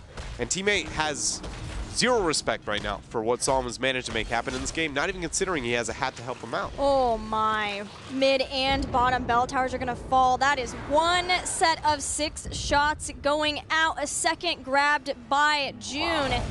And whereas core health was fairly even, now this is a massive advantage for Tempo Storm, especially as they look to grab their 16 talent here, maybe even a boss. Avatar's trying to baby those sappers into bottom. They know that's going to focus somebody to move on to bottom, and now Tempo is going to, again, capitalize on the rotations, abusing the Avatar, abusing the map, and only furthering their advantage. This will set the core health now down to 8.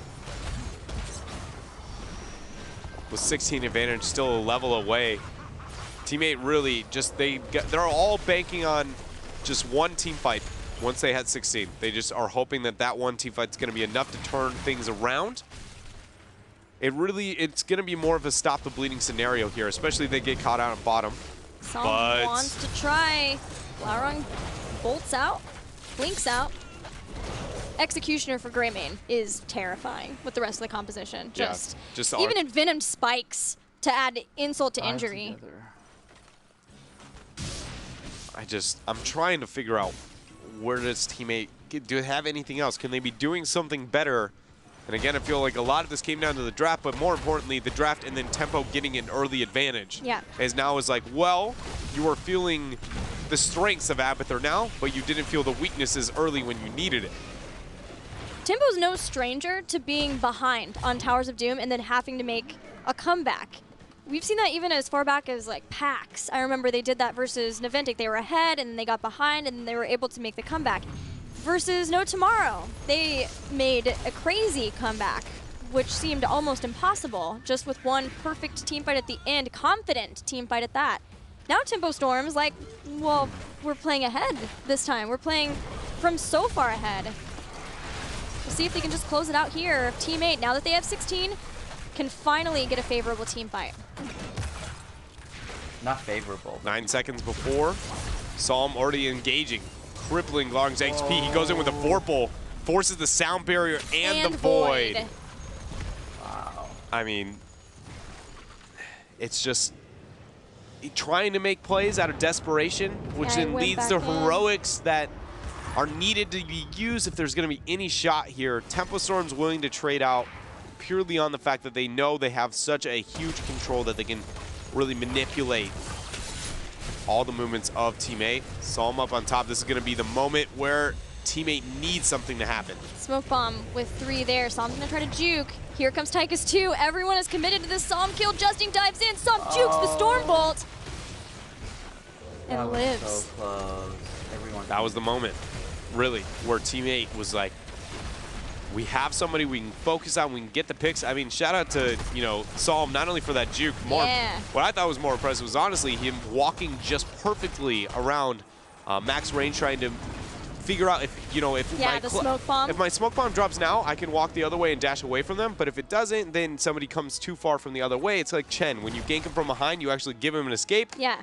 Then making sure he re-stealths, initiates on the Lucio. He did everything right to survive. Prismat spots that Cattle and friends are trying to take their sapper camp. They're all going to move in. The clone has been burned too, as has Odin. Team 8 are completely committed to this fight. They will bring down the clone, and Tempo Storm are fine with giving up the sappers here. Yeah, Odin for clone is a winning trade. Just because Abathur is going to be effective in team fights even without his ult. Maybe not as crazy as a Greymane ult, but it's just the cooldown being shorter as well. Yeah. Everything is working Massively shorter. That's the beauty of Abathur. I love Abathur games, honestly. He's one of my favorite characters in the game. How he works, how he plays with teams, how teams have to function with and around, draft with. It's just amazing. But Team 8 here is unable to make anything happen yet. This is going to be the last fight over the Shrine. Nobody yet from Tempo Storm in position. They're later in being able to claim back their bell tower. It's interesting, You're just the gonna fact give that this they're up. willing to give it up. Claim sappers on top, clear that out, maybe even just try to take bell tower top. Not take a full 5-on-5 that they feel like they can lose. You got to consider the Abby 20 spike as well. Yeah. They have a lot of HP they can trade out. You know, small misplay there on the side of Team 8. They were willing to fully channel before getting the bell tower there, so they didn't get all the shots. Void Prison, and with the claiming of the sappers on top, not everyone is here for Tempo Storm. Ice block from June. Fury trying to get him. Yeah, it's... Unless he gets 20, he is just dead. Okay. Speaking of 20. But safe not to use Twilight Dream, or smart even. Yeah, we've seen teams, you know, that do that and how bad that can work out. In certain situations, Tempo Storm, actually, June was the guy, you know, that did it to save cattle before. But this is a situation that Tempo Storm finds themselves in quite a lot on towers, where they start to lose one person and then the panic sets in. It may even more so if Psalm gets lost here. Cal's going to try to help, goes after Glaurung. Glaurung used rewind though, so he goes back in. Sound barrier. Saw him just juking and jiving. Nice. Those are some staggered death timers though for Tempo Storm. Team 8 has a chance. Okay. It's amazing, you know, that when things don't work out for Tempo, how you can already see them slowly kind of fall out and be like, what do we do? How do we make this happen? They aren't anywhere near losing this game yet, but it's still just, again, those risks that maybe they didn't need to take. Because you can see them being like, we have to be safe. We need to be safe. And then the positioning out on bottom, Zeratul doing a great job to capitalize on them being too far out. This game's getting And now this is going to be 4 shots from that boss. How much more? Because there's 6-second difference between those altars spawning and Valera spawning. Do Tempo try to fight over the mid, knowing that Valera can come through the tunnel? Yeah, you, at most, you risk delaying one. And if things don't work out, you just give it up. Oh, that Void Prison for Team 8 just as things are about to get back, as Valera was about to get back. Odin was used too. They've dedicated a lot to this. Fury hits so many members of Team 8 with his Howling Blast, Twilight Dream. June is carrying so hard right now. Glaurung trying to retreat. Not going to happen. Saw him with that ambush. 2 members dead. The channel's going to be started. Delay. Not going to be there. Nope. That is it. The nuke drops down instead on Tempo Storm. A clone on Arthas this time to just do the massive amounts of frost damage. And Tempo Storm closes out the series 3-0 over Team 8. I want them to win. Tempo Storm minus, you know, the couple of staggered deaths here and there. Very clean performance here today. The most dominant I think I've ever seen these group of players play together. And it's just amazing to really see that come out from them. I cannot come up with the words to give them high enough praise. Because for so long, I mean, even they criticized me over it, my lack of faith in them, because purely it just feels like they hit their max. They weren't going to grow anymore as a group of players, and that they would never learn to, like, that over-aggression, to constantly never let up and be relentless. And there were a couple of moments here and there, but I think that's expected with the growing pains. Just to see that from them is so exciting for North America. It's super exciting, and I have to wonder, possibly, is it the loss to Team 8 at the Western Clash that maybe was the fuel for that fire? Hopefully, you know, if whatever you can get, really. But we're actually going to take a minute to appreciate the very last skirmish one more time, purely on the fact that I want to show how hard June carries this team fight. Okay. All right, so as we move up, the Void is actually going to happen here in the bottom left-hand side. And the minute that this is going to happen, appreciate June's going to back away, pre-cleanse onto Cattle to make sure he can't die. Gets the heals out, then moves up. casually is going to just, you know, stroll right on in, just right over to here. When this happens, looks for the Twilight Dream. And double Howling Blast, too, from that to make sure they get hit by it. It's just, he's doing so many small things right that, again, you may not be noted until you look at Tempo Storm and the success they've had recently. It's just quick, proper decisions. Love to see that coming out from him. And won the team the game.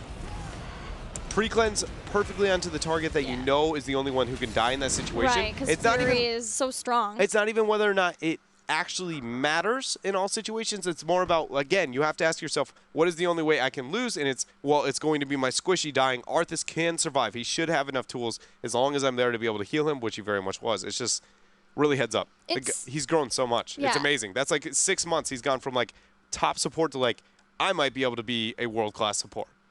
Incredible plays from June, from all of Tempo Storm, stepping up in a big way. Team 8 frustrating losses to both Gale Force Esports and Tempo Storm. But we saw some growth there. We saw they knew the fights they needed to take, right? It's just a matter of being able to execute them. They found the weak points. They found a couple of people to catch out. They caught I keep wanting to call him Buds. They caught June, and then they caught Valera too. And then the Void Prison seemed like it was going to be the answer. Yeah, no, Glarng did a really good job. For how far behind they were in that game, he did all the right thing with the Voids, just realizing we have to do something. Let's go. This is the only advantage we're really going to be able to get for his team. It just was at that point they were so far behind from other small choices that set them back. And Sam's Valera. I can't wait to ask him about that. We have him on the line now. Hey, Sam, congratulations. You guys defeated Team 8 3-0 a super dominant way. Did you feel like it would be this dominant of a victory? To be completely honest, we felt really confident going into the series, especially after we saw Gale Force 3-0 them, because we had been scrimming against Gale Force a lot, and we've had good results, so we felt confident, yeah. Tell us a little bit about how you approach the Valera versus Zeratul matchup, because it's one that we've seen you be willing to take before. Personally, I think Valera bullies Zeratul. I know a lot of people might think the other way around. People might think Valera is just a lesser Zera, maybe according to Dread. But personally, I think a good Valera who knows how Zeratul's play, you can bully them and you just stop the rotate and you make them fear like every rotate that they take. Yeah, we saw a lot of that this game, so great job with that. You guys have put on far more aggression than you ever have in the downtime between objectives. You guys are the most relentless group of members in North American scene, and it's something that we haven't seen from you ever before. What changed? Was it losing to Team8 at the Western Clash? Was it just getting better? Like it's amazing to see this from you. I want to know if there's any inspiration. You know, we practiced a lot going into Western Clash, and we didn't have the results that we had expected. I think against Fnatic, like, that wasn't the real Tempo Storm. I think we had, like, a mental blockade. I guess we put Fnatic, like, way up there. Oh, they beat MVP Black. So we didn't play our game. We played pretty bad, and then maybe that affected our Team8 series. So, you know, we had a team meeting after Western Clash, and we decided to really buckle down. We've upped our scrim hours even more. We're taking every game super seriously. We're really hammering down on the mistakes that we make in scrims. We're replay analysis on everything. So we've been going really hard. So, yeah. It's awesome to see it pay off. Yeah, it's amazing to hear that, especially because we're like, you know, go in A, and it's lovely to see you guys be so dominant. We know you guys are going to be playing Superstars next. I got to ask, you versus Goku, who's the better Valera? Only thing I'll say is Goku copies China's Valera build. Yeah, I don't like China's Valera build. All right. We'll let you off the hook this time. Any shout-outs before we let you go? Yeah, shout out to my team. First of all, I think we played fantastic today. Better than we played yesterday, actually. Shout out to my family who supports me. Shout out to my girlfriend. Shout out to Twitch chat for always being either our biggest fans or our biggest haters. And yeah, you can catch my stream, twitch.tv/SomHot, but you can check out June's stream right after this show at twitch.tv/JuneHots_, I want to say. And shout out to Tempo Storm, of course. All right, congrats again. Good luck next week. June Thank you. Hots, huh? All right, well, let's check I'm missing out the June Mickey Hots. sheets, though. Yeah, you know. And I'm continuing All to right. put together my Tempo little Storm. spreadsheet. 3-0, Team 8. Let's see what happens to the standings because of that. The standings. I can tell you what Tempo happens. Storm is They go up dominating. even further. Well, they further, but Yeah. everybody else kind of Gale just Force is on holds top now. their own for now. Until Gale Force and Tempo or Team 8 get to play out a bit more, you know, we aren't going to see too much fluctuation there. Team 8 has one more loss. Yeah, I cannot wait to see Tempo Storm versus Gale Force Esports. We've got to wait a little bit longer for that, but that will be a stellar match. Once again, incredible performances from so many of our teams this weekend. It is so refreshing to see everyone give it their all, understanding that the standings from part 1 do carry through, and their lives are on the line here. I mean, their jobs too. You know, it's everything that they've worked for so long is really all comes down to this stuff. And it's a little saddening that it took this long to really feel like that pressure would be so high, but at least it's there. And it's more importantly, I think it's not that the pressure's there, and it's the play is following. And it's really satisfying to see that happen. Even for you and I, though, like, I feel like we didn't understand how important every single match would be. There really is no buffer. Looking at things like B-Step versus Superstars, it came down to the match between them over who was in 4th and who was in 5th place. And when you're looking at playoffs, that's a big difference. Yeah, every ranking in the playoffs is a colossal advantage. Just removing another opponent that you might have to, you know, take out. So it makes a lot of sense. And I agree. We undervalued, you know, how important every game was for these teams. And everybody's quickly, figuring it out. They are. We have no more matches left for this weekend. I am so sorry to say, but let's take a look at the schedule for next weekend and see what we have in store on Friday. They'll host it. We'll start in HGC Korea. After that, HGC Europe. Be Genius tries to take on the Titan that is Fnatic, Synergy, and Tricked Esport. Very close in standing, so that should be a standout match there. Superstars and Gale Force Esports, and then Team Freedom versus B-Step. With B-Step's performance, I mean, obviously Team Freedom, they're 3rd in standings, so they really want to get more wins to make sure they're not in those last place spots. But with B-Step losing 0-3 to Team Naventic, they may find themselves in the same position. Yeah, that one's going to be really interesting because, as we said, it felt like a lot of teams have put up a very different performance in part 1 and 2, but Freedom's the only one that it hasn't, at least not yet, but they're also the most unstable in performance out of part 1. So it's like, do we see suddenly this new revised version coming out from them, whether that be pressure or just having an amazing weekend, or is it going to be kind of just the standard, we stick to our comforts, and, you know, B-Step plays the new revised version that we've seen out of them? Well, Team Freedom and B-Step both have an entire week to try to prep and prepare and get ready for that match. Thank you guys so much for hanging out with us all weekend long here at the Heroes Global Championship. Have a great week, and we'll see you back here next Friday.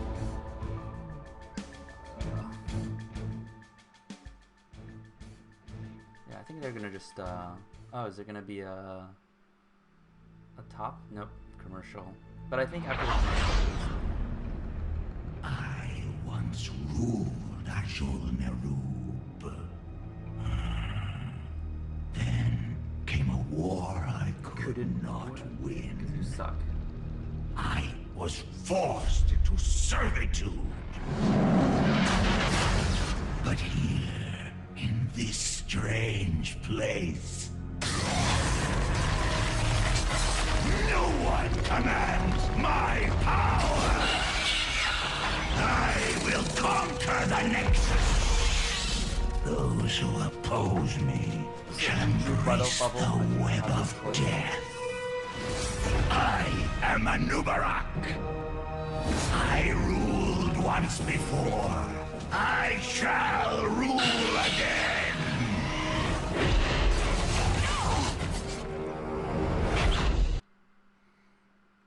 Base attacks. We Bronzebeards are known across the whole of Azeroth. My eldest brother Magni was king of Ironforge, wise and fair a ruler as ever been.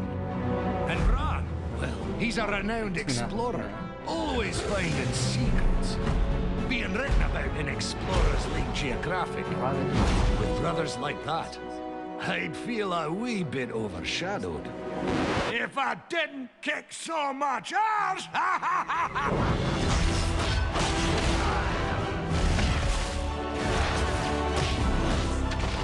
Alright, lads, line up! It's hammer time! If it's die together, Morphe. I was told this suit would be my prison. Suits me just fine. Been called a lot of things. A renegade, an outlaw. Guilty as charged. Makes life exciting. You never know who or what will be on your side. They're both dudes. So when the Nexus King called it, there was only one thing to say. Hell, it's about time.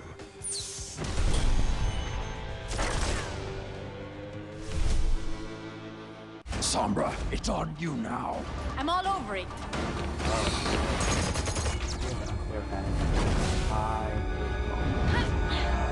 Health, HP regen.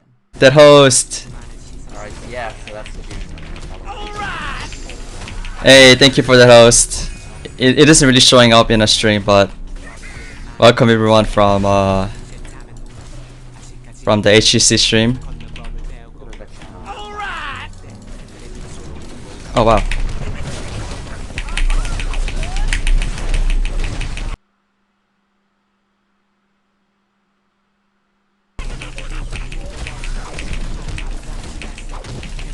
Oh yeah. Oh yeah.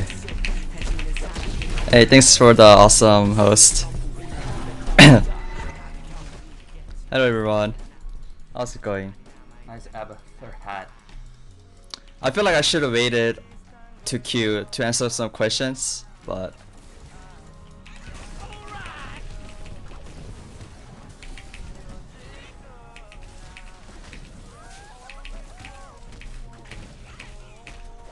wow, I did no damage to this guy.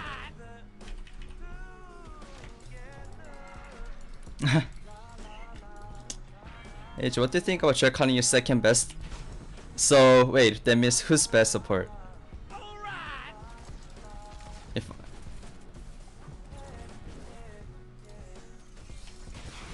yeah, it depends on who's the best. For him to how? think about who's the best. Oh, we're blinded. So do I.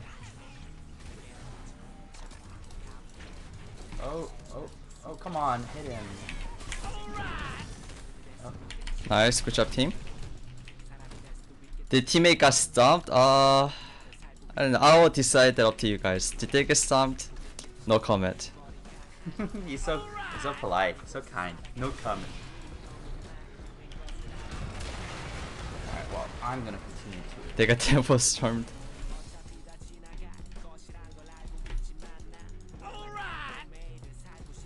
Actually, Alright, let's. I don't want to watch. Well, he's gonna answer some questions. I guess that's useful. Let's keep him, because I want to watch a player. I want to watch play some someone's plays when I do non-K-pop. play.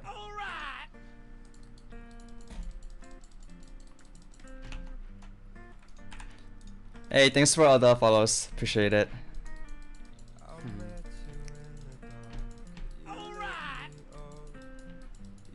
Alright. Why did they lose the second game so bad? What was the second game? What was the second game? Oh, Braxis.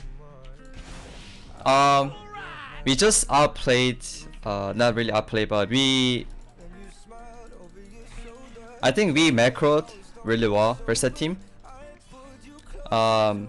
We got a kill at Daka at level 1 that really helped us to get our rotate or set up our lanes. Thing is, well, no, yeah, and Kato did a good job of doing the macro cost.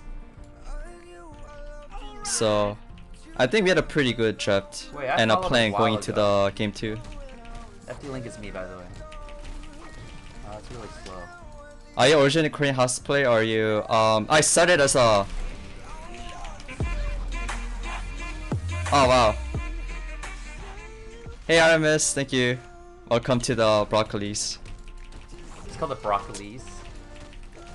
Anyway, I was always NA player.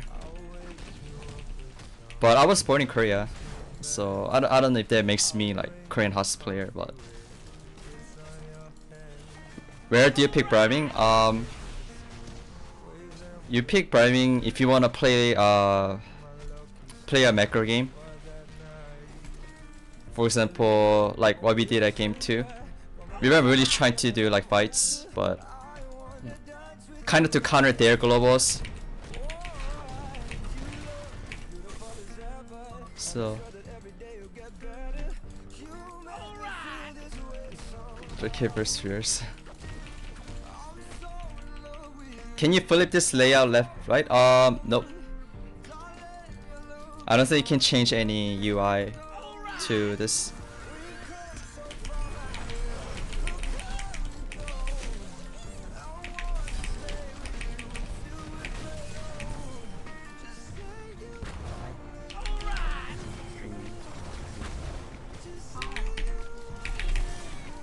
Huh?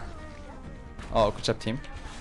我在看人家玩，然后再做 Oh, I. 一些其他的事情 on the side. Um, 我在做啊。Do you do coaching? Right. I'm thinking about it. There was a couple people asked me if I do coach, but I personally never coached someone before. So even if I do it, I can't guarantee good quality. But I'll try. Pita piano 발라는 사이에.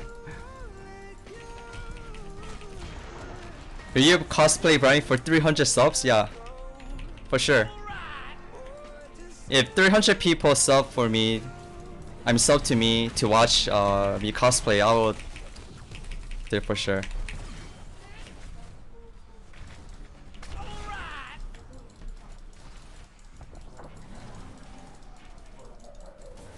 Don't have a wave.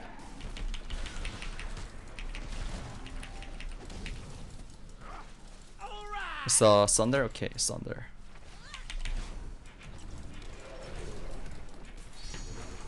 He's gonna stun.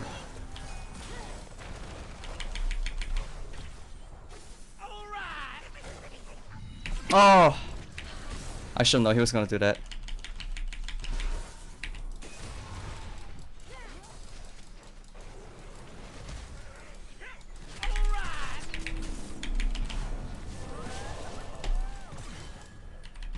Oh.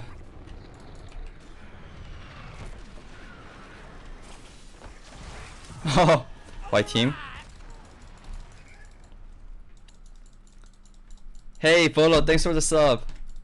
Thank you. It's not really showing up in screen right now, but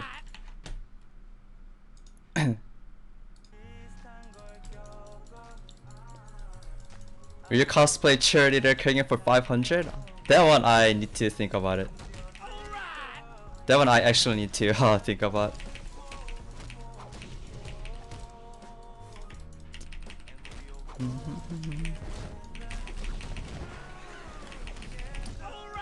Probably. Port gone. Sunder. Top.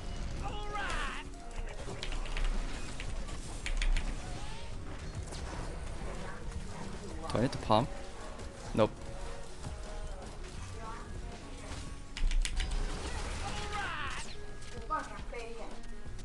Okay.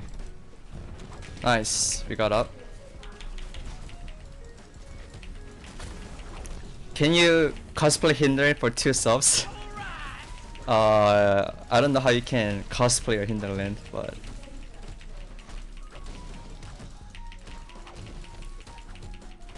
is this Team8? If you want this to be Team8 team, Team8 stream, sure. If you believe anything is possible.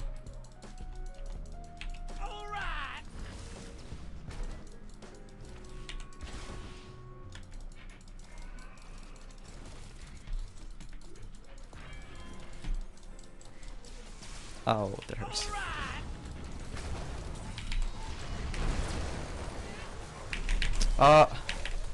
I got poly. Dang. Maybe I could land the palm.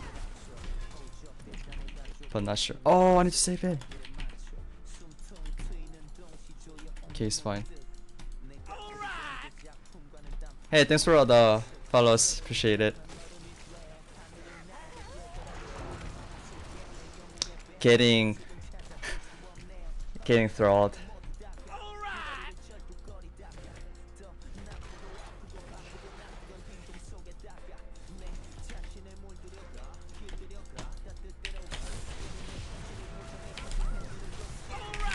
Oh, 피했어.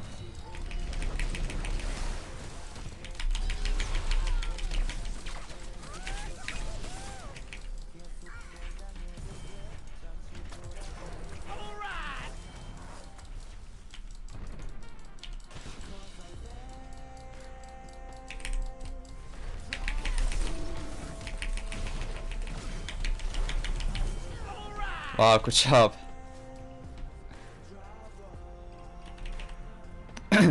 The banana. Why not use the wall a few seconds ago?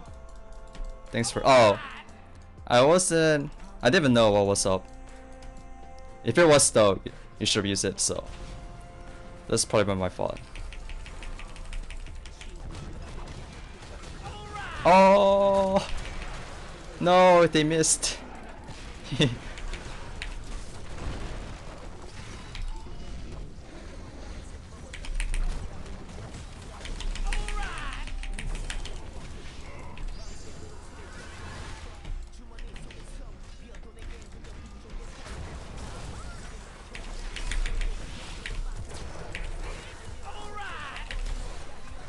Okay, I might need to save the Taka. Hey, fight this.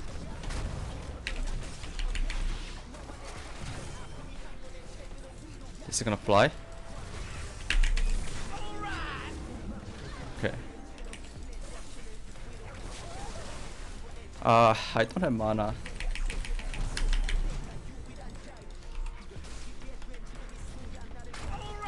Oh, that's like 1 HP. Okay. Alright. Let me see if I need to cleanse this. Nope. Oh. Shouldn't guess him. Why does anyone center nuke? Yeah, I know, right? We should cosplay Raynet for $3.50. We'll see.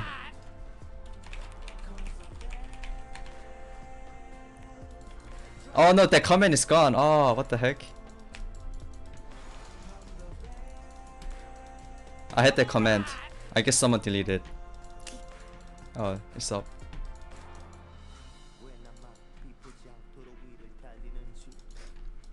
Oh. Wow, they're on boss? Okay, watch this. I'm going to cleanse the Thunder. Watch. Just keep eyes on that. Never mind. We're not doing it. Come on, group a little bit. What they're trying to do is Oh.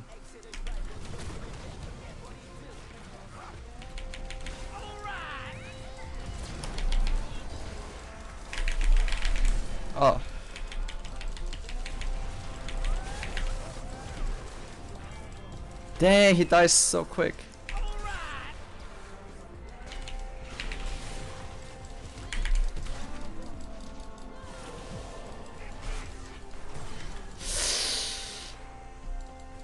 That wasn't planned.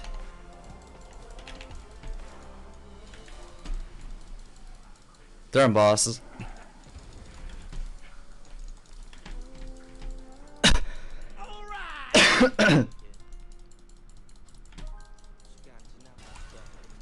No, run down.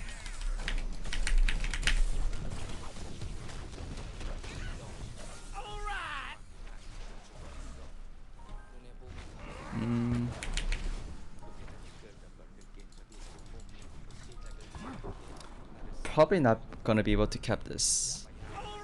Yep.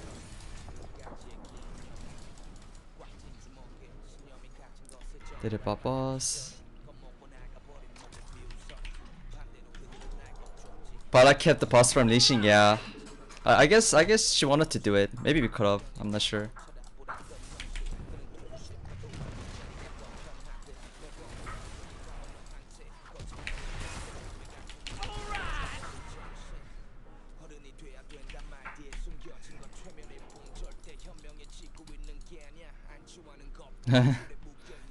That Warhub isn't anything too special. Oh yeah. Damn boss. Damn boss. Alright. There's actually a safe way to... Okay.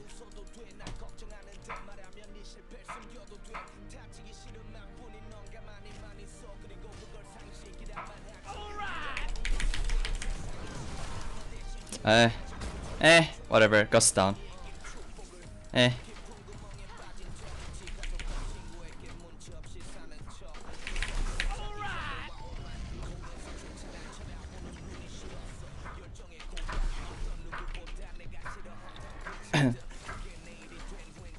Number of followers is crazy. Oh. Hey, thanks for all the follows, really appreciate it.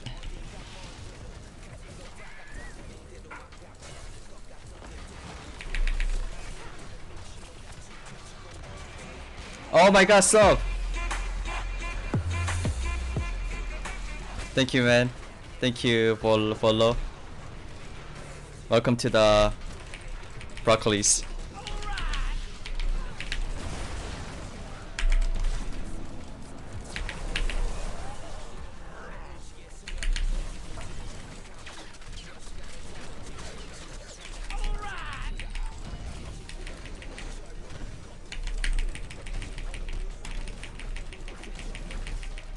No, nice.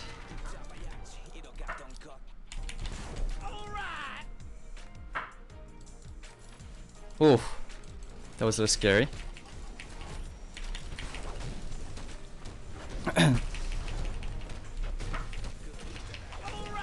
Yeah, that was really good core defense by our team and me.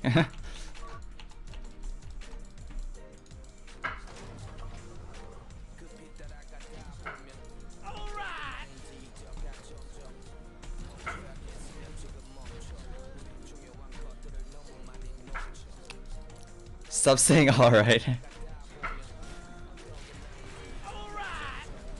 What's up, Pops? Oh wow.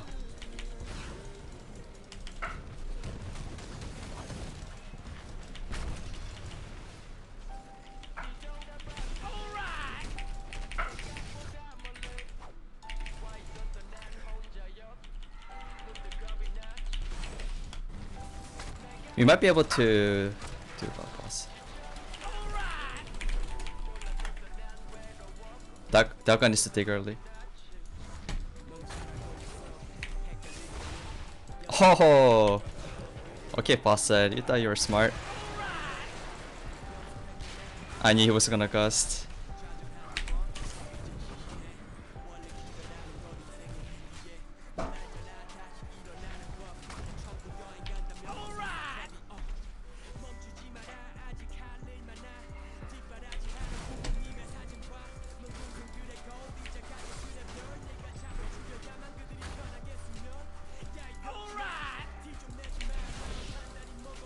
Okay. Oh wow! Thanks for the bits. Is that what it's called? The bits. I'm not 100%, but I give you 100 more fake internet points if you can stream more often. Oh, I mean I try to stream often as I can outside of my scrim time. So. Da beats.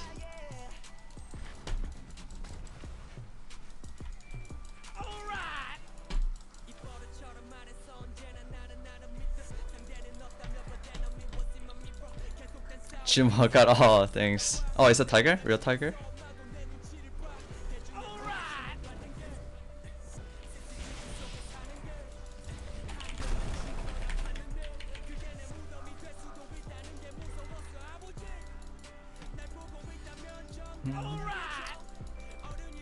Yeah, hey, Tiger, you played well today too, so GG's.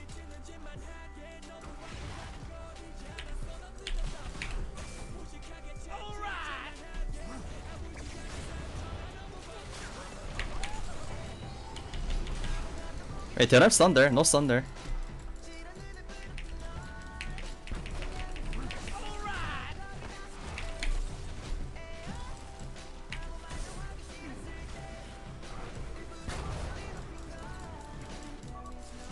No stun there. No stun there. Go, go, go. Team, go.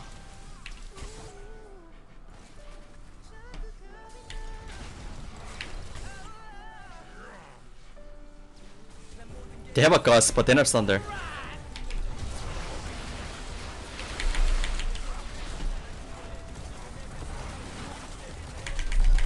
Oh. No!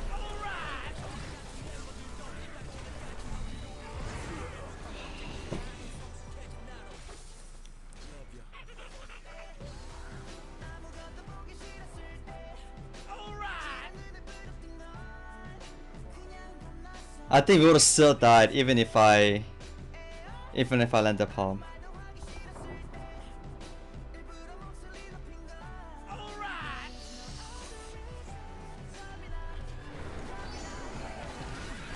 Dang, feels bad, man. Dang it, sorry team, whoever voted.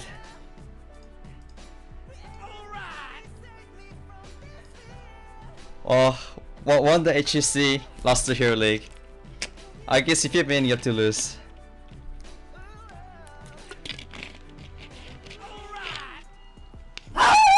Oh shit.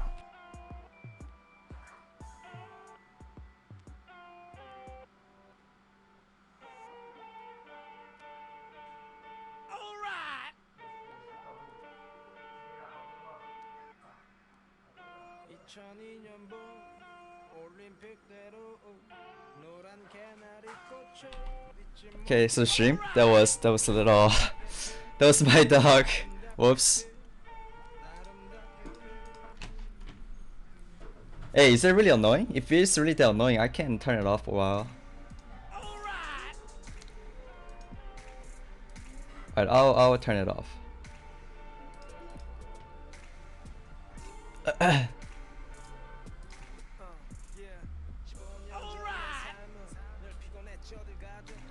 Turn the dog off. Hey, I can't turn my dog off. They'll cut animal abuse.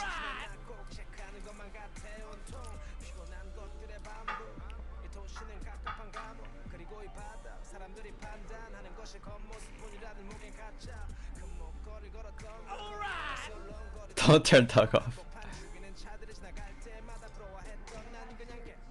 It should turn the dog off. See.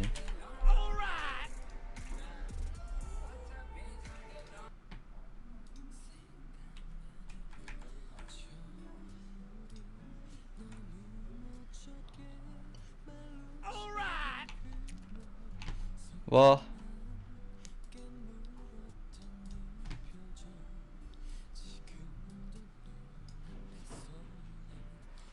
it's a new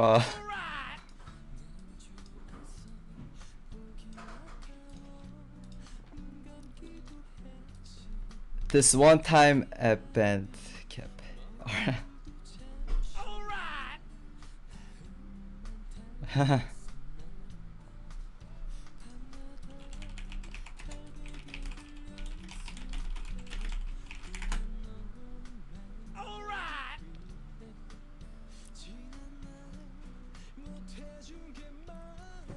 Does anyone have a question from our games today?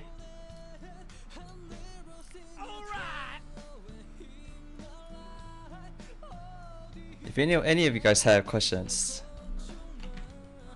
I'll answer it.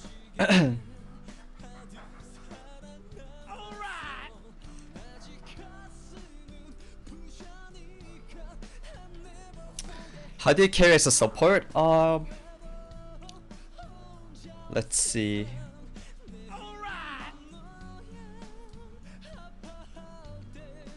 I think if you want to carry as a support, don't think about carrying the team. I know it might sound different, but if you're a support, just think about your positioning and focus on your cleanse all timing. If you get that down, in the end, you'll carry the team. I see a lot of mob that I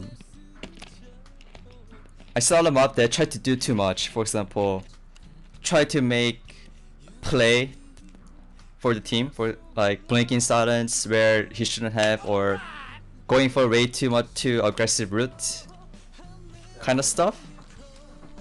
So Huh? Alright. Back. So who are you? You're Goofy? Oh, you're Smiley. So you guys, you guys were very confident going to the Western Clash and expect to do very well. Clearly that didn't happen. Do you feel more confident now, and if so, why? More listen. The part of the reason why we didn't perform as well as we expected was, it might sound like excuse, but Kettle, our main shot caller, was very sick in like entire tournament days, and Fury's Fury's plane got delayed for about a day, so he actually arrived a day late. So he was still jet lagged.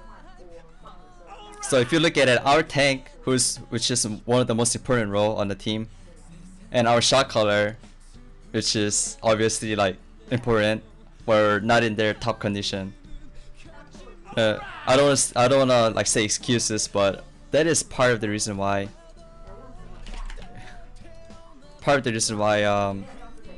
We didn't perform as well as expected.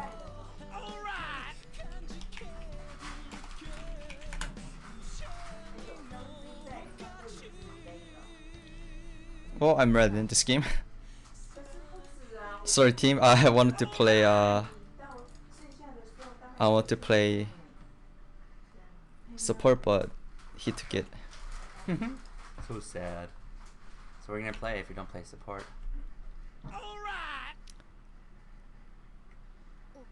What's the aggressive route? Aggressive route is when you, I don't know how you explain, where you get out of your position trying to make a route. That's what I call like aggressive route. Okay, so I would like to know, how does team voice speak work in pro gaming? How much you speak? How much I speak and when? I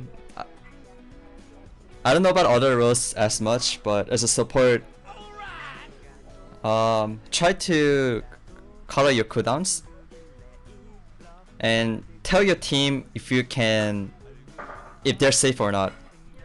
For example, let's say I'm a monk and you see your teammate about to die and you tell them, hey, you're fine, just keep running, or hey, I can save you, run this way, kind of thing. That's what I do mostly. And of course, whenever you see people are missing, you tell your solo lanes that they're missing. Oh, Nacho, 감사.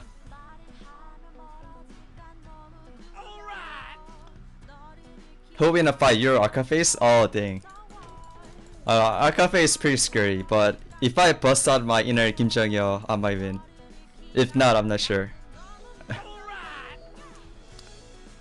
Do you shift Q up your bolt out of the VP on time?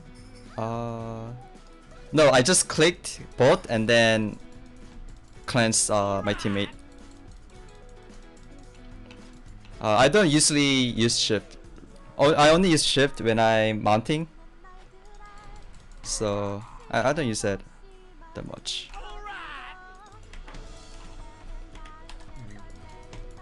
Okay, I guess I go bot. Wait, go bot. Go. Okay. Okay, I guess I'm bot. They have a lot of.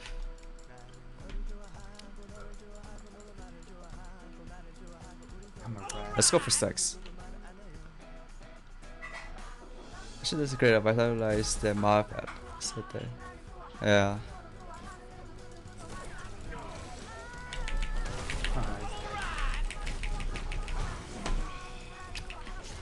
I'll read more questions when I have some time during this game. Let me see. If I missed any questions, it will come up. Did you play the real world Ultra Summit? What? No, I didn't go to the summit. So I'm not really sure about his kit. So fortunately, I'll be able to tell you guys what I think yet.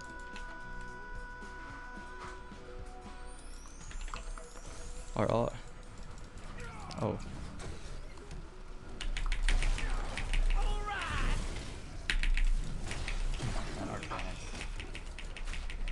Is this like master play?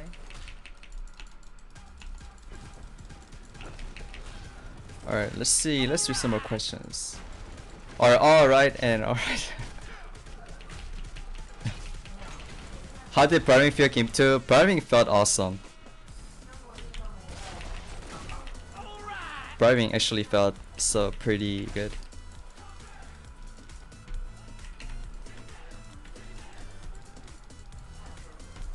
Can you disable the follow sound notification? Oh. Oh dang. Is it really annoying? If it's really that bothering, I would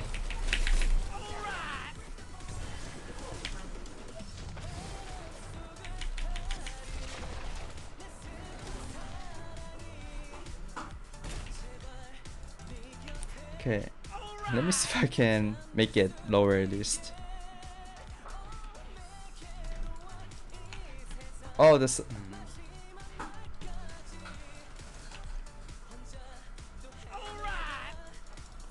There's so many questions. I can't follow the speed of it. Whoops. What things do you guys consider when drafting to set yourself to the way picks better than your opponent? When we do the I feel like there's more type of murky.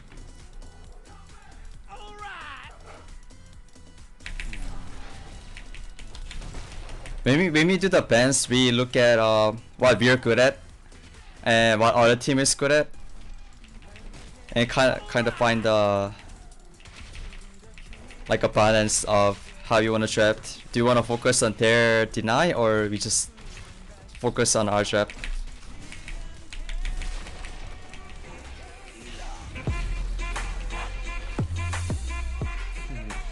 Hey, thanks for the follow. Appreciate it.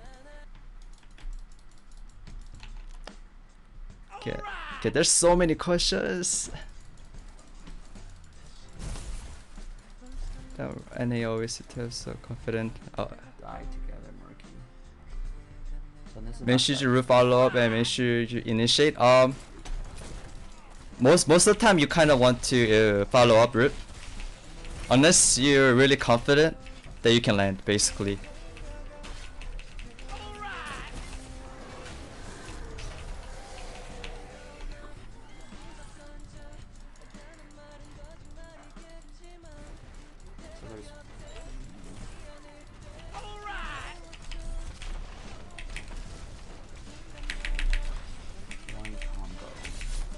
Dang. The side step. Oh my god, other sub! Oh, Mene! Is it real Mene? Mene god. Thanks for the sub. Are quick casts best for playing HOTS? I personally feel it's best to play quick quest. Are there any pro player that you don't want on your team as solo? Some. How do I get it? I'm gonna try this.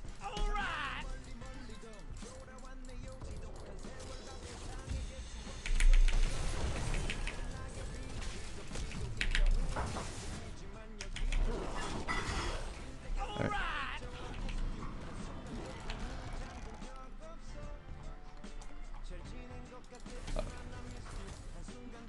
Okay, I caught up in the chat.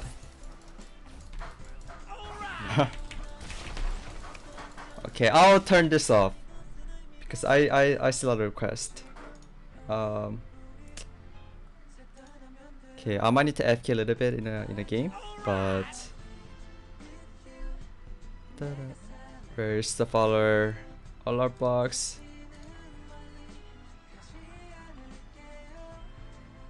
Tim, don't die.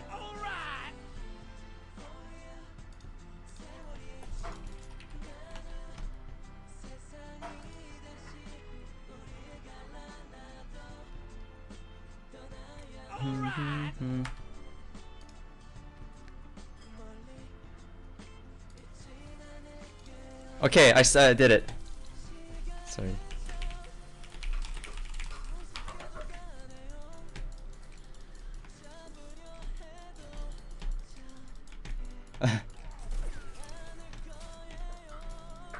Do you think you 3-0 over Team8 was more due to you guys playing better or less? I think it's both. It is true that Team8 wasn't able to get the best practice as they can. But at the same time, I think we as a team played really well. I think they showed on the game 1. So it's a both. Oh.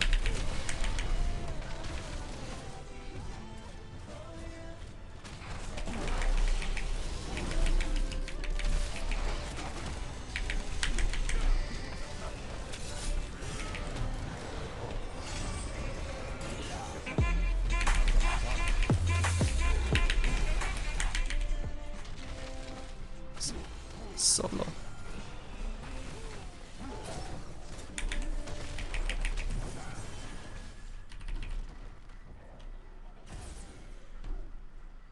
Oh, can we even catch him?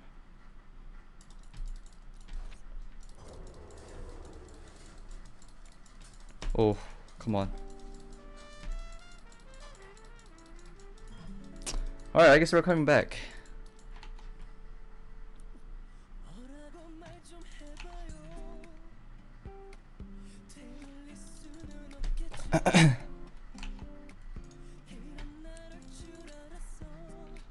You're not supposed to be in fights.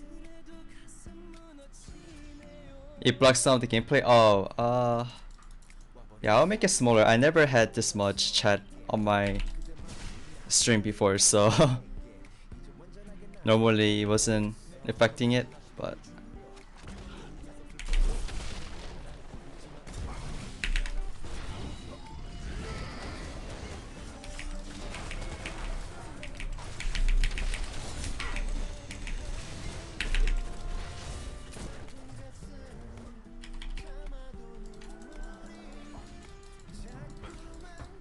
Everything's about the one burst. hello, Daka.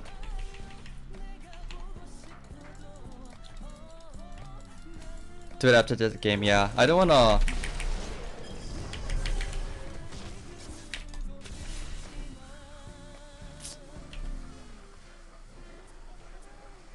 Come on, are you actually gonna follow me?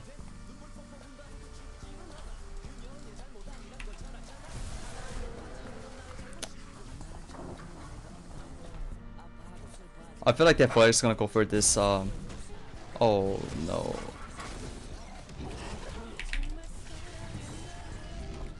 Okay.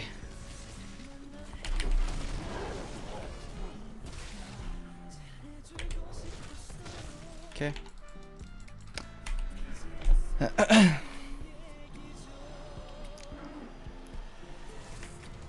Oh. I'm not playing support though. It's just entertaining to watch me play Muradin, and we have a butcher in our team with 5 death.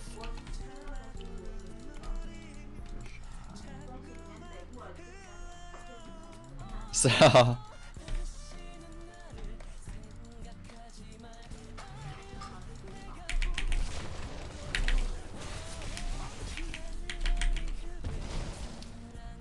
oh wait, they're not 16 yet.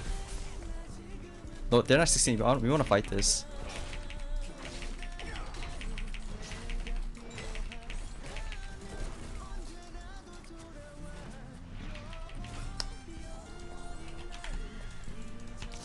They don't have do they have a turning? They might have a turning, I'm not sure.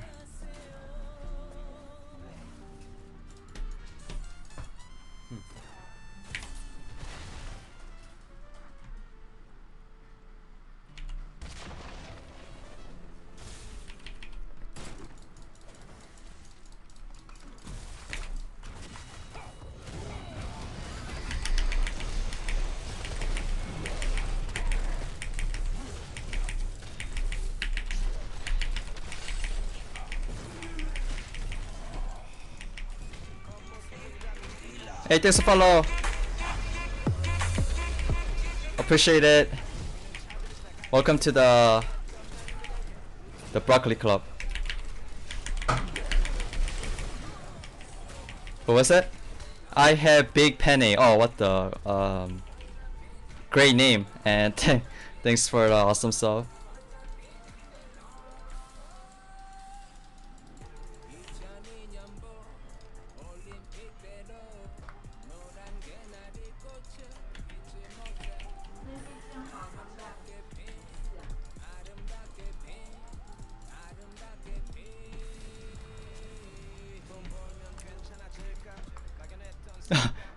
Hey, is this emo not working? You might have to relog.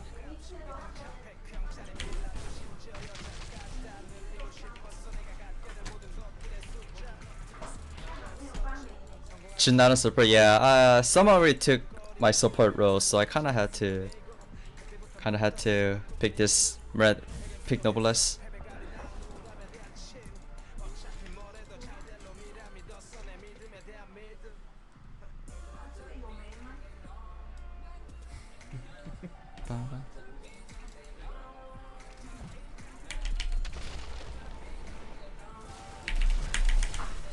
Oh shit.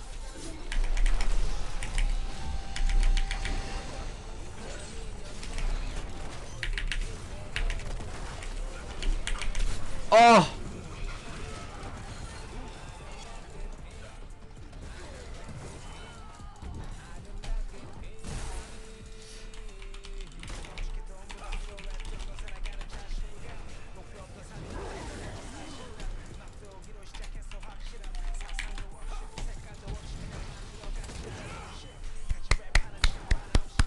Good job, team.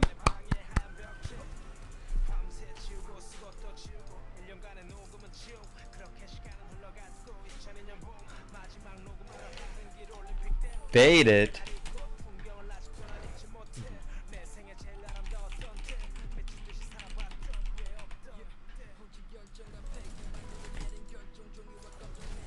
Very calculated bait.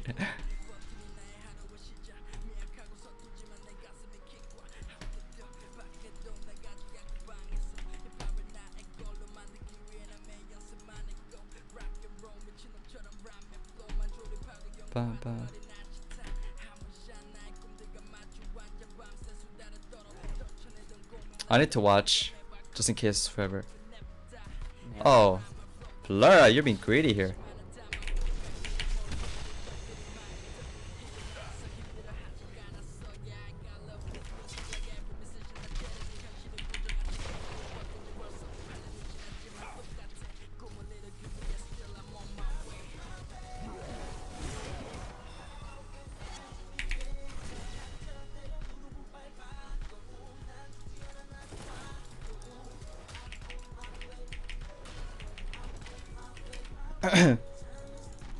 Jindari play Wukong. Oh no, he came back.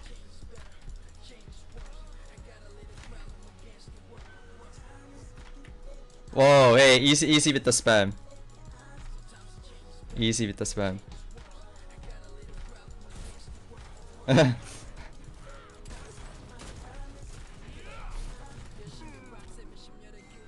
Wait, do I need to turn the filter? It's okay, he was too excited that I was completely will call.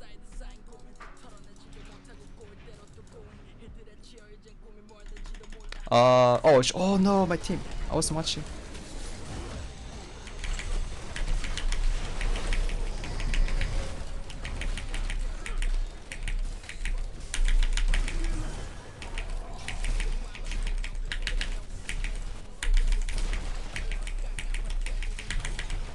Oh.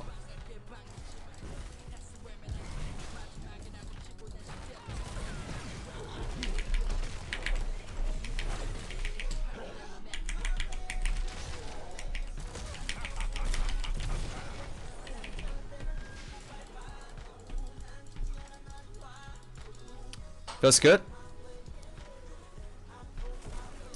Hey, Koki. How's it going? So many viewers. Oh yeah, I got hosted by the one and only Blizzard Hots. Best model word. Oh. We probably could have got the keep first, but whatever.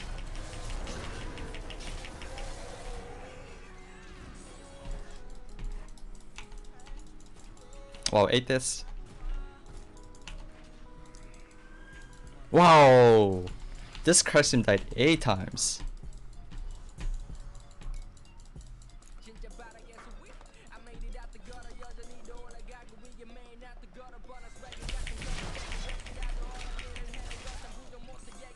Oh no, he took one.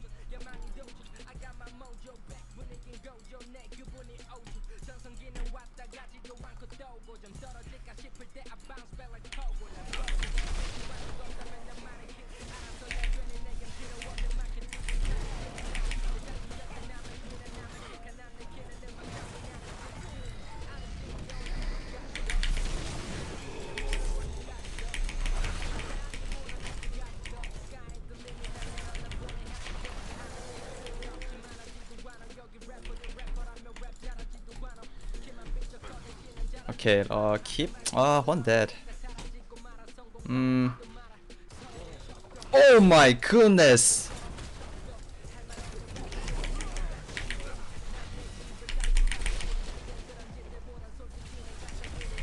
What a butcher get.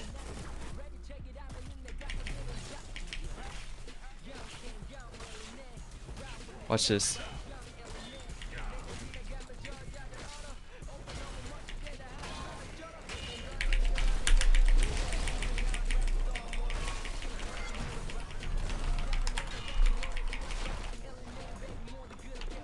Nice. Oh, you guys thought I was gonna lose. Look at all these people that I was gonna lose. Say goodbye to your broccolis.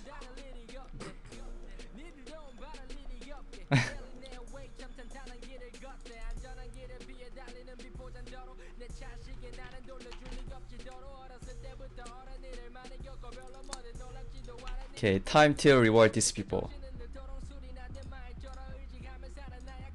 Alright, let's see.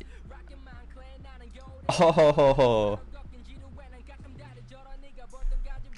bye broccolis. Say goodbye to your broccoli.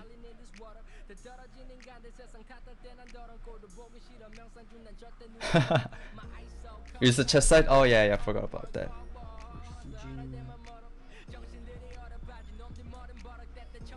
Is that better?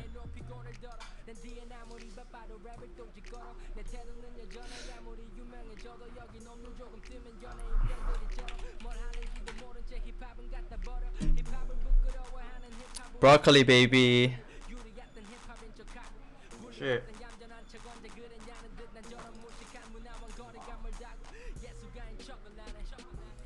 What's going on? Hey, thanks for all the follows. I disabled the follow sound, cause I guess it was annoying people a little.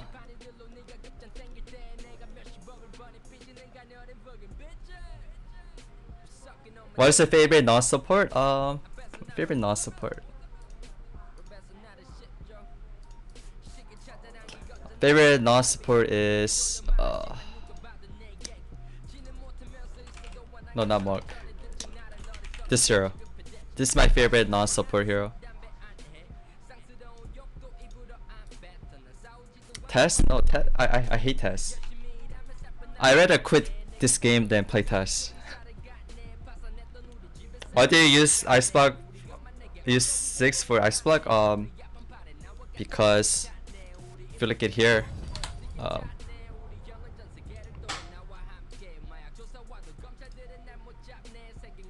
I put it as a back mouse button.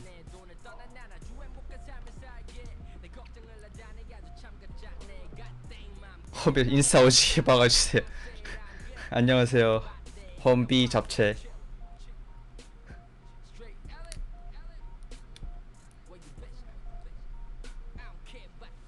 Jun, I'll sub if you hop on LOL and play the Wukong 1 game. Oh my gosh. I don't even have that game installed.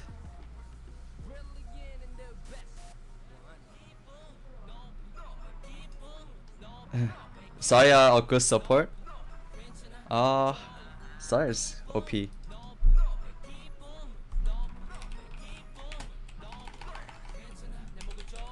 Wow. I said the Dragon Shard game where you cleanse, ice block us, and walked. Oh yeah, that was pretty good. Oh yeah, we betting again? Yep. Of course, you guys are betting.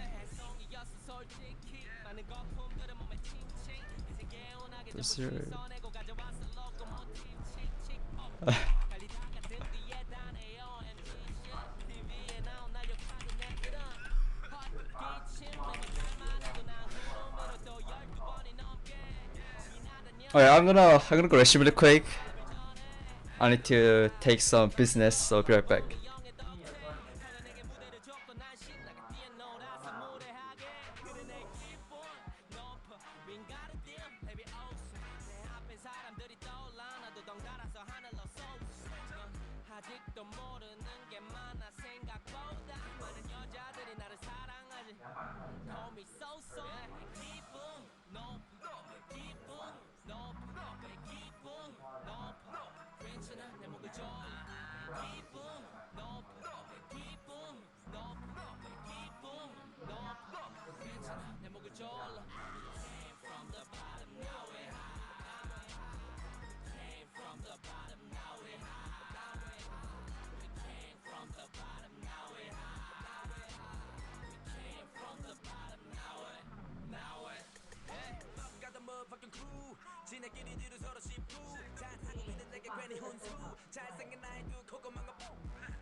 Alright guys, I'm back. By the way, this is the best time to ask questions, because if I'm in the game, I won't be able to effectively answer you guys' question.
他没有聊知道。对啊，可是他为什么知道呢？他说什么？因为他要。他理论上不知道。理论上应该是不知道哈。奇怪，他怎么会知道？我不晓得。你妈跟他讲。嗯。你妈会跟他拿口的饮料。他说玉凯很幸福。对啊，两个妈都为他庆祝生日。去青岛是庆祝我妈妈的生日，好不好？那一定是玉凯妈妈讲的。哦。怪不得他会知道。我去我也没告诉他。哦，你看，他为什么不知道？然后他说要那个啦，要招待我们去拉斯维加斯住那个 Ariel 饭店 hotel。我们对拉斯维加斯没兴趣。我也没兴趣。我们不是去过吗？对啊，不是有兴趣去过吗？我们没有住 Ariel 啊。对 Ariel，我们在那里有在那边吃饭。为什么没有兴趣？他除了把费以外，他除了吃的人挺好玩的。对啊。酒不是吗？嗯。还有酒不是吗？我们上次是因为有那个参观。对啊。上次我们去也不是为了吃喝玩乐，就是最主要是去看那个展，那个什么科技展，科技展。无聊的话也是必须玩的，我是免费的。坐飞机还是要钱的。他招待的是住宿，坐飞机还是要钱。一个150块。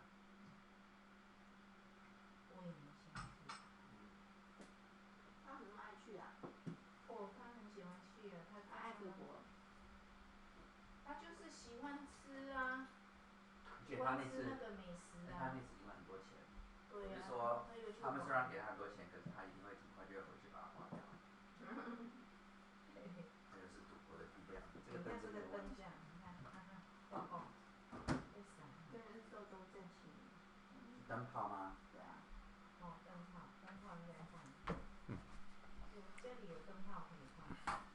没有啊，现在是买那。Maybe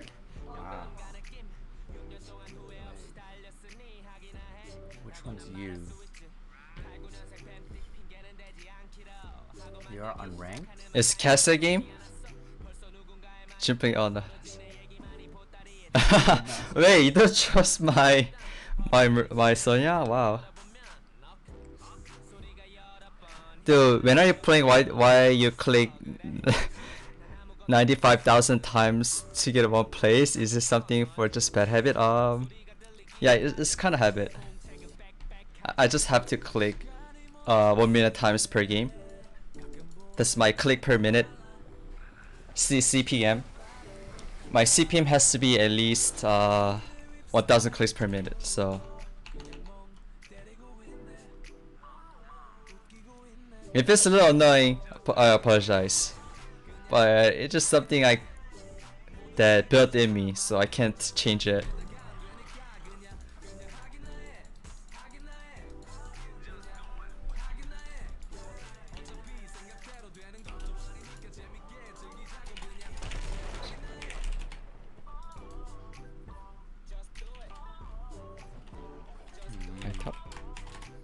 I think living the life. Never mind. Never mind. Oh shit, we're fighting? Oh no, we're fighting. No, we're fighting. No, we're fighting. I didn't know we were gonna fight that.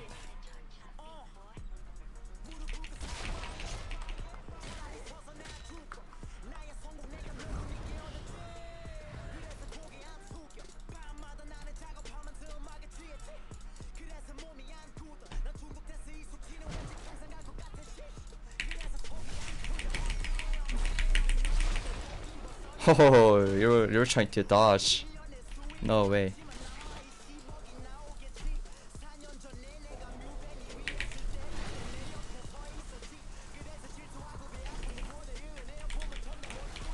Oops.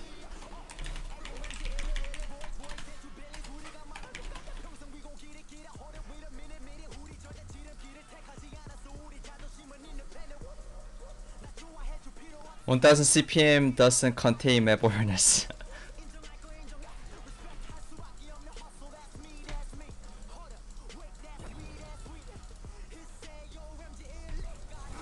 Oh no! Oh.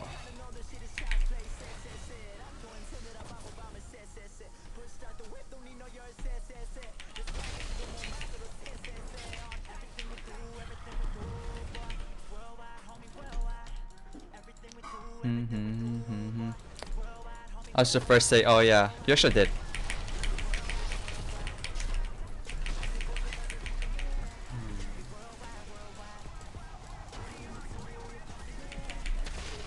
God dang it.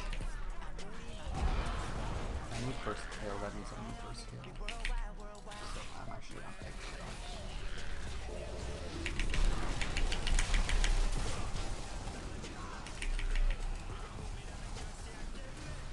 God dang it, they're so good at control, shine control.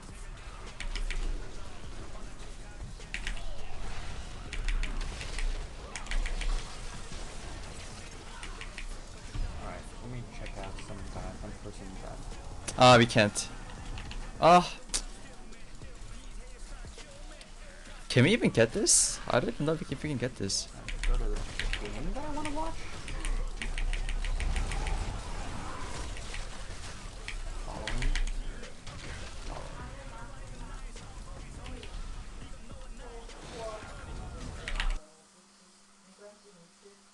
Throw in.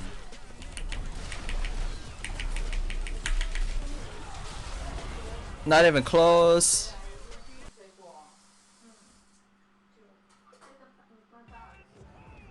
Goldan, I'm not watching. I fear soon.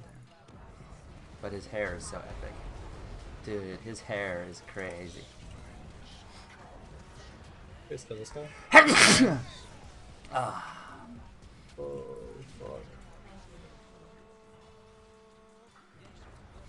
Ah. Nice. That's pretty good.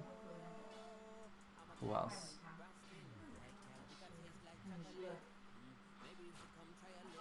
Very good. I like that. I guess we can try to have it there. Oh, he's hosting someone else. As well.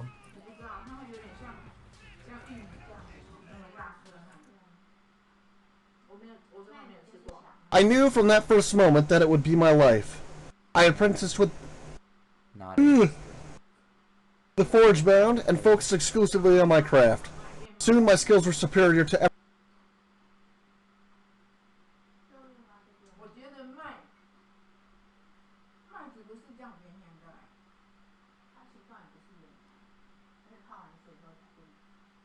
Everyone else. Faith in the I took risks with magics no one else dared to touch and created some of the most powerful artifacts ever to come from the Forge Bound. Kyros recognized my skills and granted me the title Master of the Forge. This is why Tunan asked me personally to create the artifact to protect Lethian's Crossing. Can we find Smash? I have a request to make of you. Unfortunately, I don't have time to entertain your request right now, Fateminder. I was just on my way to place the helmet. I need to get it set up as soon as possible. The settlers have created a spot on the 3rd tier. If you don't mind, join me and Eldian and we can speak there.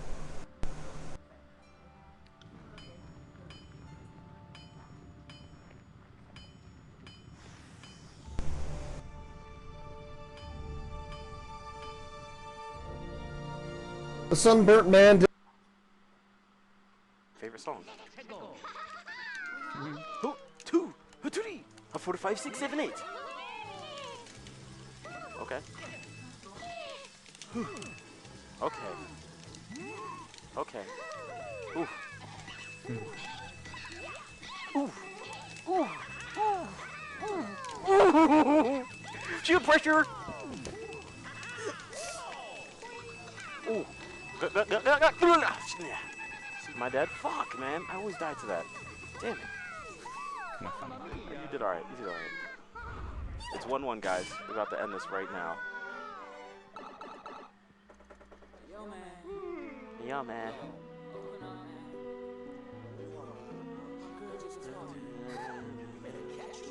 Yeah, this version of the song is awesome.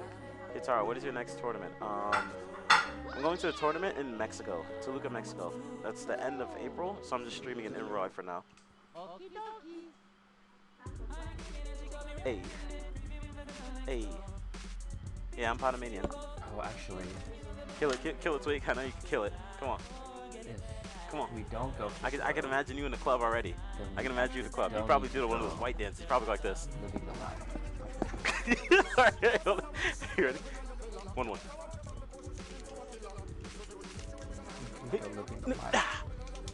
Oh my freaking god! Tweak, kill yourself! Kill yourself, Tweak! Kamehame. Kamehame. Show me a better game. Booyah! Shut.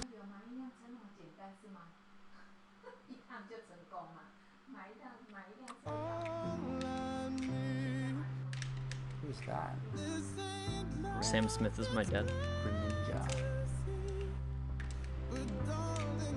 Hick. Wait a minute.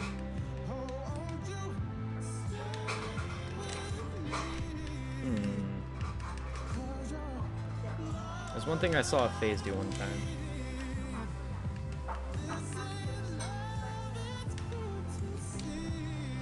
Let's see if I can do it.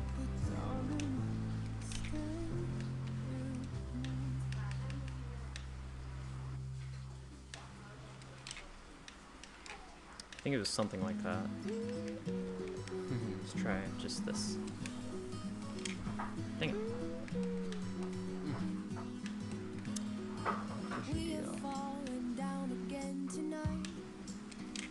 No. Kind of just like bouncing on them. It's fun. Oh wait, the spike. Let me up, you bully. No, it was an F smash. Toya.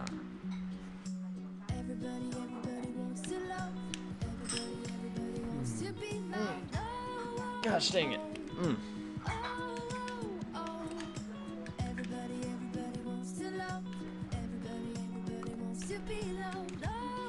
Oh wait, yeah, Billy, when are you gonna change your Twitch name? Dang it.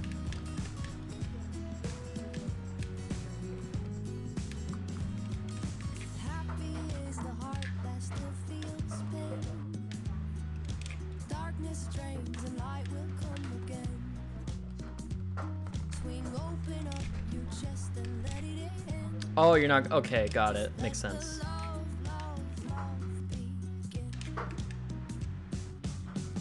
Does Poke still want to play? I want to fight that boy. Raptex, where are you? Where's Raptex? Raptex? Ugh, it's so hot in here because my AC is broken and I'm using a fan. Okay. But I also don't want the fan on like high because then that would just blow into the mic and it would sound unpleasant. Did you ever print out your business cards? I still need to. Oops.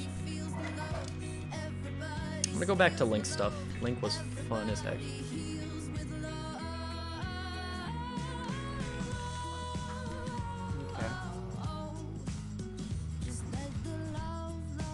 The AC machine broke.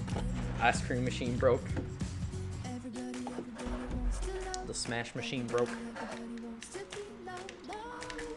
Hey, how does he stream when he's not playing on computer? Oops. So curious. Nope.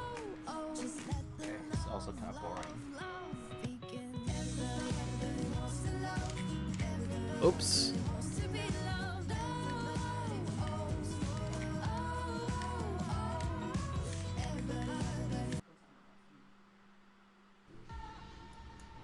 Alright, you want to go back now? Yeah. Team battle.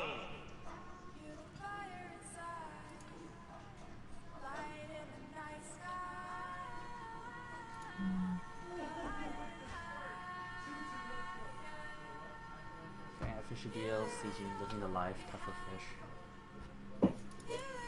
Oh, you meant sponsors? Make players handsome? That's not true. Because what I'm trying to say is that they're still ugly ass niggas, bro. Who? That's still, I'm not gonna say their names. But all I'm saying is they still get no bitches. How do you know? Even with, they still ain't handsome, bro. Still handsome. You gotta get that mentality out your head, bro. Ain't true. I wanna say it so bad, man. I'm gonna tell you, there's a difference though. There's a difference between like trying personality and dating someone that looks like ugly. You know what I mean? Like you gotta find the in between. The person has to look, you know, decent to your standards, and at the same time, you know what I mean, have a good personality. You feel me? You know, I have a friend that's single. You know, he's ready to mingle. Yeah, damn right. Hit him up. He's drippy. Damn right, boy. Drippy Damn all right, too. bro. We out here. I actually don't know who you're talking about unless it's fatality. I ain't gonna say nobody, no names, man. Yeah, I'll tell you in the Discord. But let's just say there's a lot of these niggas that still don't get no bitches, bro. Don't get no butt. No butt. They don't look handsome. Actually, pretty good. Why are you going late, bro?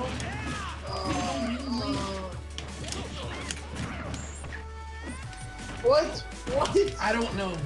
It's the lag, bro. What just happened? Yo, my man Cicada, thanks for the resub. Ah! You know, I side B, and instead it did fair, but I still got the punish. Yo, my man, thank you so much for the 4 months. Cicada, welcome back to Hack Nation. Guys, let me see some resub hype in the chat. Show some love. Oh, no. Are you fucking kidding? I covered your option was down to. He's in a roll. Okay. Yeah, we win. My man said I'm gonna do. I wonder if Hack talking about PB&J ain't sponsored though. Oh, but yeah, PB&J would make. Never mind. Oh! That's how I got it. Why did you say it? Yo, I have somebody that at my school looks exactly like. Oh! Fucking body dog. Are you fucking kidding me? Man, you got hit with the Mario, the hack plastic. Yo. I got. Oh! My. Oh! No! Ah! Ah! I got you, buddy. Thank you, buddy. You share stop? That was a bad idea, man. Oh. Oh. I swear I'm down to fuck. What are you doing? Oh my god. I got you, buddy. Oh, holy shit, you almost killed me. It's okay. Got it. Nair. Nah, bro. Just drop down there. Remember how big that hitbox is? Woo! Did you see that? Damn. I just heard a spike. Hey, thanks for helping me. Good. I gotta see that. Oh god, I just saw that shit. God damn.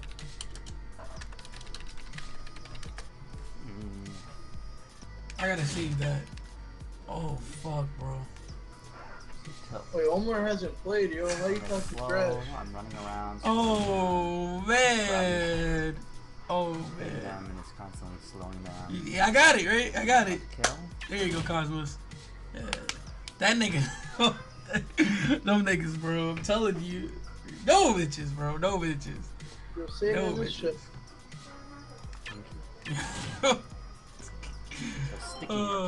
It's obvious who the people I was talking about. I mean. Yeah, I mean, there's only like very few. That face should be Hack. Oh my god. Hack. Oh my god. What's up, party hat man? What up? Alright. Alright, who's next? Damn. You're too available. Fix that, and you'll stay getting texted. Wait, what that mean? Yo, hold up. I'm gonna tell you.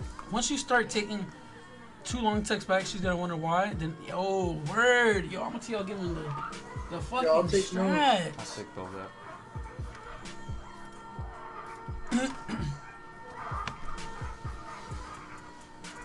We find out. This guy's Bro. all about. Yo, all I know is yo, C-Man got fucking murdered, bro. Did you see that? Slap, slap, Yeah. slap. Do you know what happened? He threw a boomerang. boomerang, and I jumped dared, and the boomerang drifted me into like get the dare kill. Yeah, this is like a clip. Holy fuck, bro. Post it on Twitter. Yeah, I'm gonna put that shit on Twitter, but he got murdered. 1,000 likes. Yeah, 1,500 likes.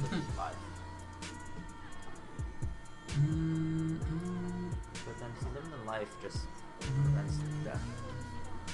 All right, who's next? All right, so we did Fireboy, right? Who's first, right? All right. We did Seaman. We did Beastly. And Ghost. We did everybody. Oh, what the fuck? We fight. Oh yeah. So we fight them again. 45 seconds. Yo, who else want to play doubles, man? You already know, bro. All right, yo, Uno, get a partner and we good.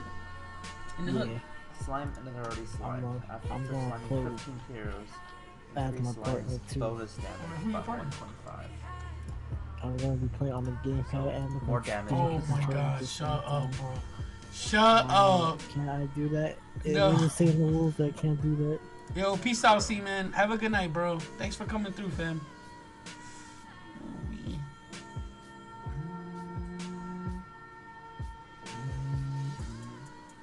Hey. Hey. So it just slows them a lot when I keep hitting them. Hey. Steam. No, not melee. Damn, my man really wrote to everybody individually.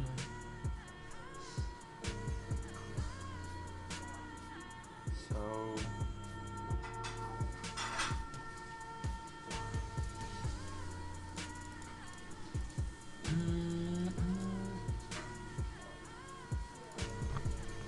Hack trying to play. Oh, we're playing doubles, Tweet. I'm teaming with Heavy for Naruto Saga, so we're practicing. You're definitely welcome. Like, if you have a partner, like, if you can grab a partner, I'm definitely down to play, set. I'm definitely. Line in the night sky. Yeah, that's the real Tweet. That's my fucking man's. Tweet dodging me though, bro. exactly the same. Tweet, I thought you loved me, man. I don't know what's up. I thought we were supposed to try and be family, you know? It's crazy. Trying to be familia. Yeah. Hey, Johnson and Tweet. He gonna get hit with the click clap. Blah, blah.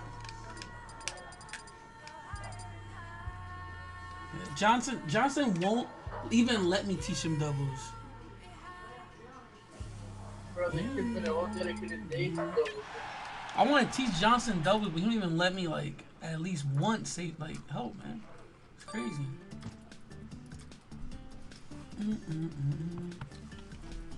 Hey.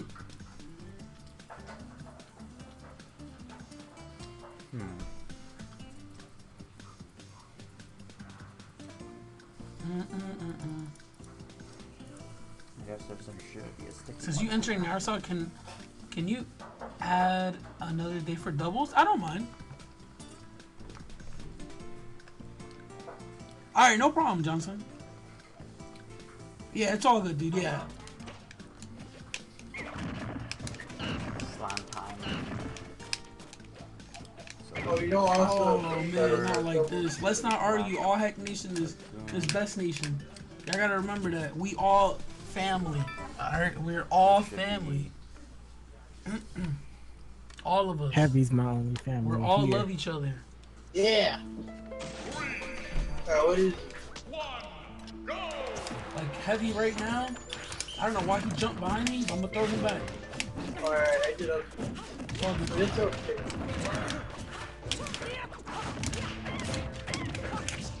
After this set, I'll switch to Mario. And we'll do Mario Cloud too. So we can see what's up.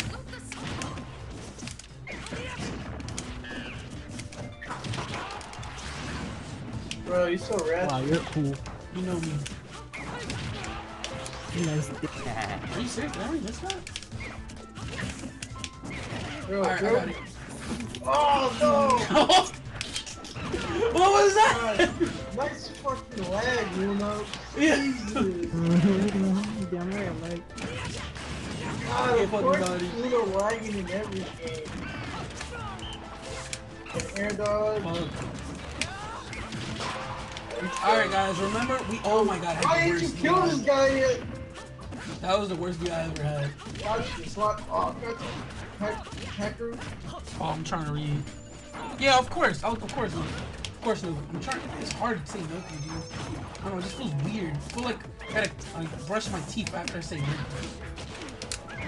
Oh, That wasn't a true combo, bro. He wasn't getting nothing from that. I was gonna get more than you could have. Take out Uno. Take out. No, bro, the strat. See, we've been fucking up. That's not the strat. The strat is to fuck up Steam Egos while Uno camps and does nothing. Why are you going after Uno? Because I gotta keep him busy while you fuck him up. Diddy Kong can deal with. But I heard Reed in there. Easy, see, look. Now we fuck him up. Caught him. Fuck. You didn't cut shit. What the Caught him. Caught him.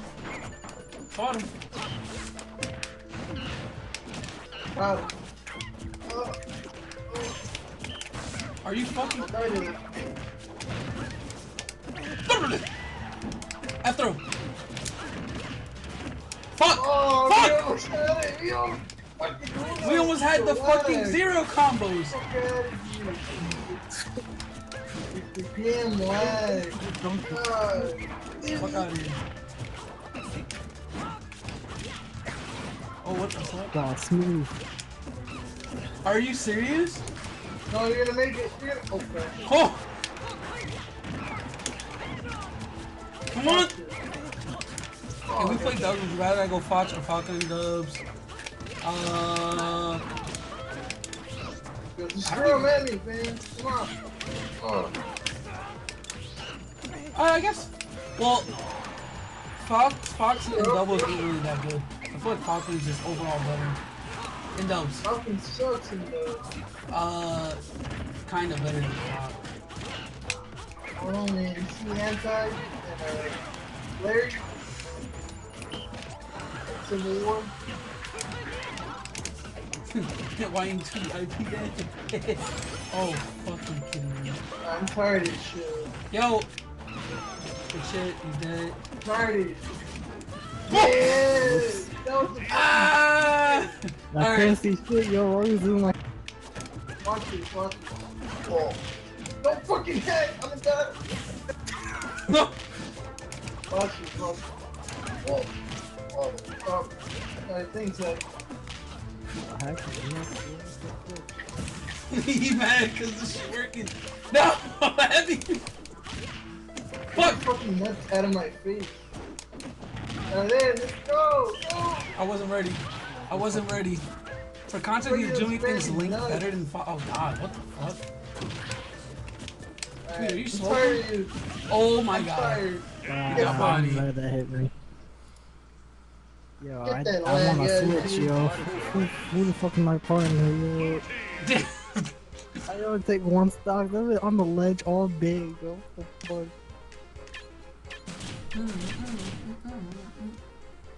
Your partner is, Steamy Ghost. Steamy? Okay, let's see. Need a fire inside. Luigi's better than okay, Tweet.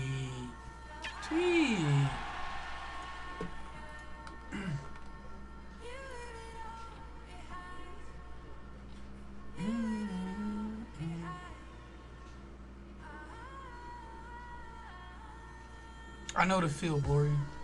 I know the feel, man. But that's why you just ignored him forever. You just don't talk to him anymore, man. That's it. Nah, fuck that. You'll get over it, dude. That's all it is. Just get over it. You don't understand how overrated Fox is? I don't know, man. I feel like, yeah, he's a little overrated, but the character's still godlike. His frame rate is absolutely broken. Fuck Wi-Fi.com.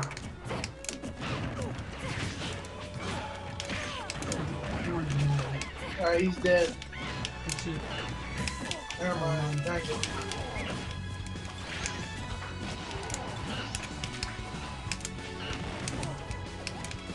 Corn definitely better than other characters. Throw him.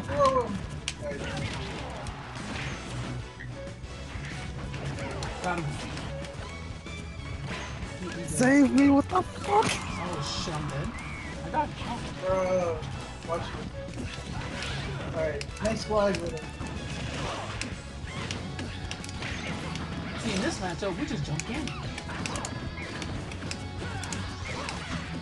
Wow. Wow.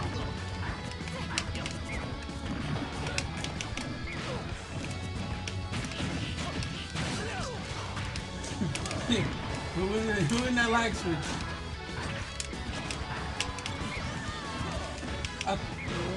Good shit. Oh my god! Yeah, get out of here, you know, flag one too now.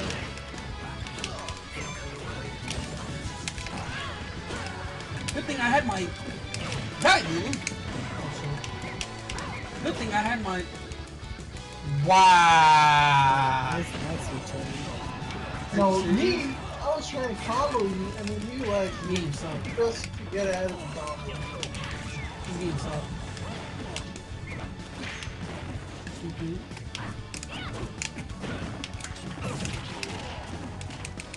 Ground bro. You see? I ain't got it. This has a reference.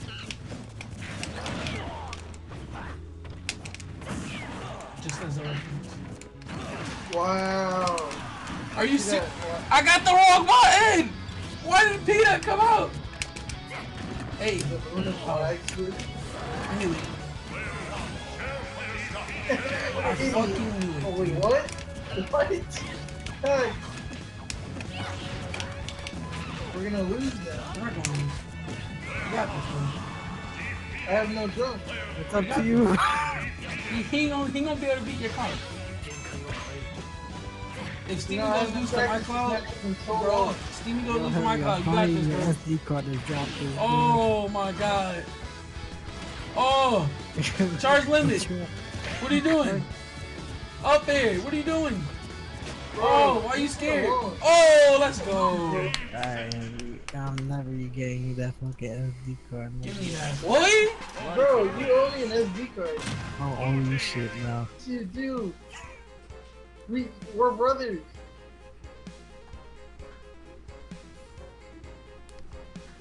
No brother of mine no more.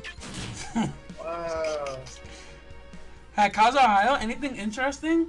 Well, it just it depends on what you define as interesting. Well, I mean, right now, today, there's a guy in Cleveland going around killing people. He killed 15 people on Facebook Live. If you're talking about that being interesting, I mean, I guess that's kind of interesting. But the day-to-day life that I've been living is big-ass house, chilling with friends, going to Walmart, you know, buying shit, trying to make my room 100%, which is not doing that well because I had to spend a lot of money on, like, security deposit and U-Haul, which was, I didn't expect those to be as, I didn't expect to have to pay for U-Haul. I mean, I expected to pay for U-Haul, but I expected to pay $200. That's what I budgeted for it, and it ended up being $350. So that's $150 extra that I had to spend, and then on top of that, I had to pay for security deposit, which is $220 a person. So that's $370. So plus I had to buy curtains and rods because for some reason they come with the house. So that's why I have my donation goal at $400. What bills do you pay besides rent? I answered this last time, Johnson. Don't you remember? I think it was a day or two ago. You asked me the same question, and I told you. Wait, you go Mario? Oh shit! Thank you. I'll go Mario after this.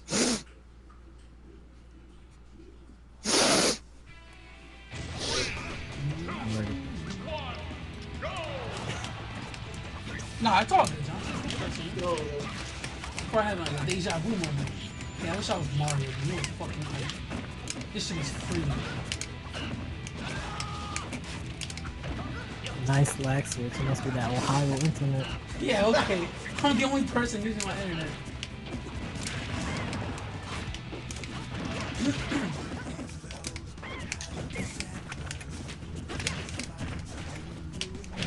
Are you fucking kidding me? Last that one. Nice hitting the partner. Don't you know what doubles is? Oh, he almost got hit again.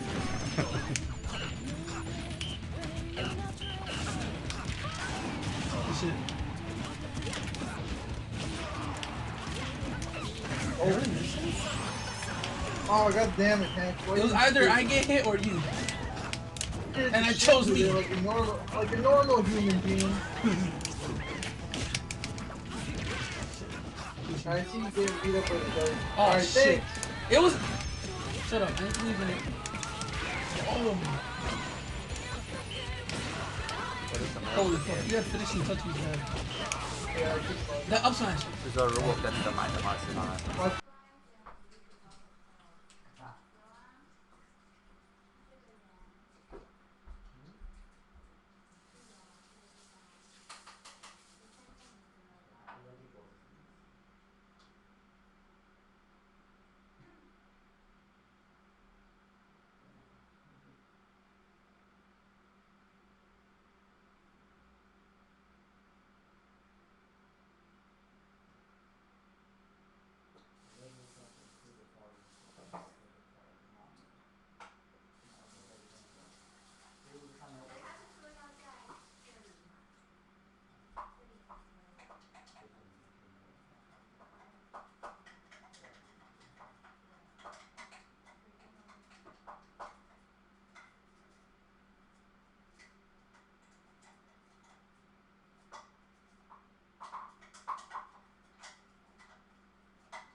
Delta points 啊，你用这个 points， 你用 American Express points 买 Delta 的机票。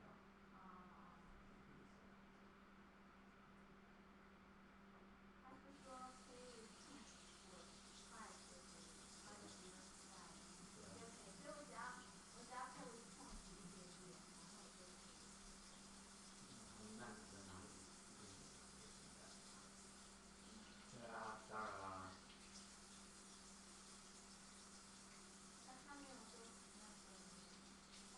当然是你 pay 的 points back 啊。如果你只 pay 一个 points，然后你只要被1000块，他不可能把500块的 points 还给你啊。他只能是把1块的刚好给你啊，你的 points 还给你啊，对不对？他是说 back， 所谓 back 是保证是你的。你如果根本没有放 points，你就不会拿那些 points 回来啊。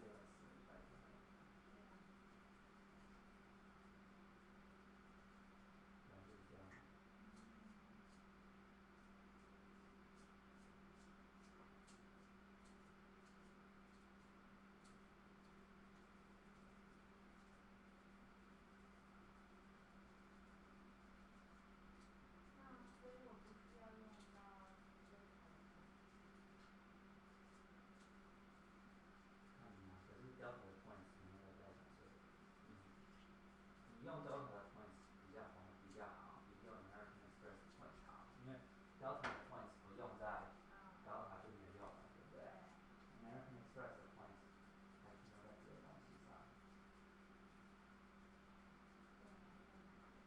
American Express 好像不会 expire 的地方。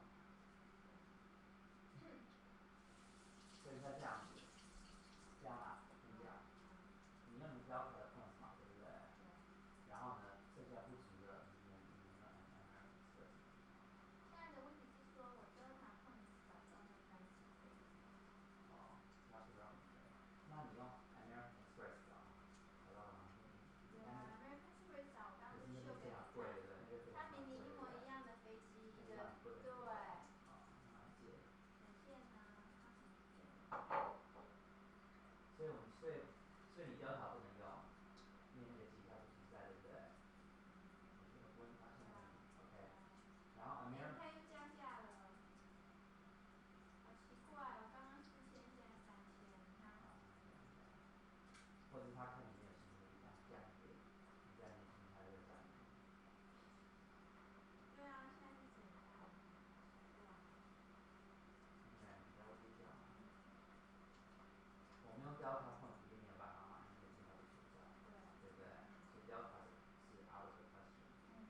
道如果我们用3星买，对不对？硬会拿回100，所以对相对1000的嘛，对不对？我现在要看它多少分。现在要看多少分。OK。第3个 option。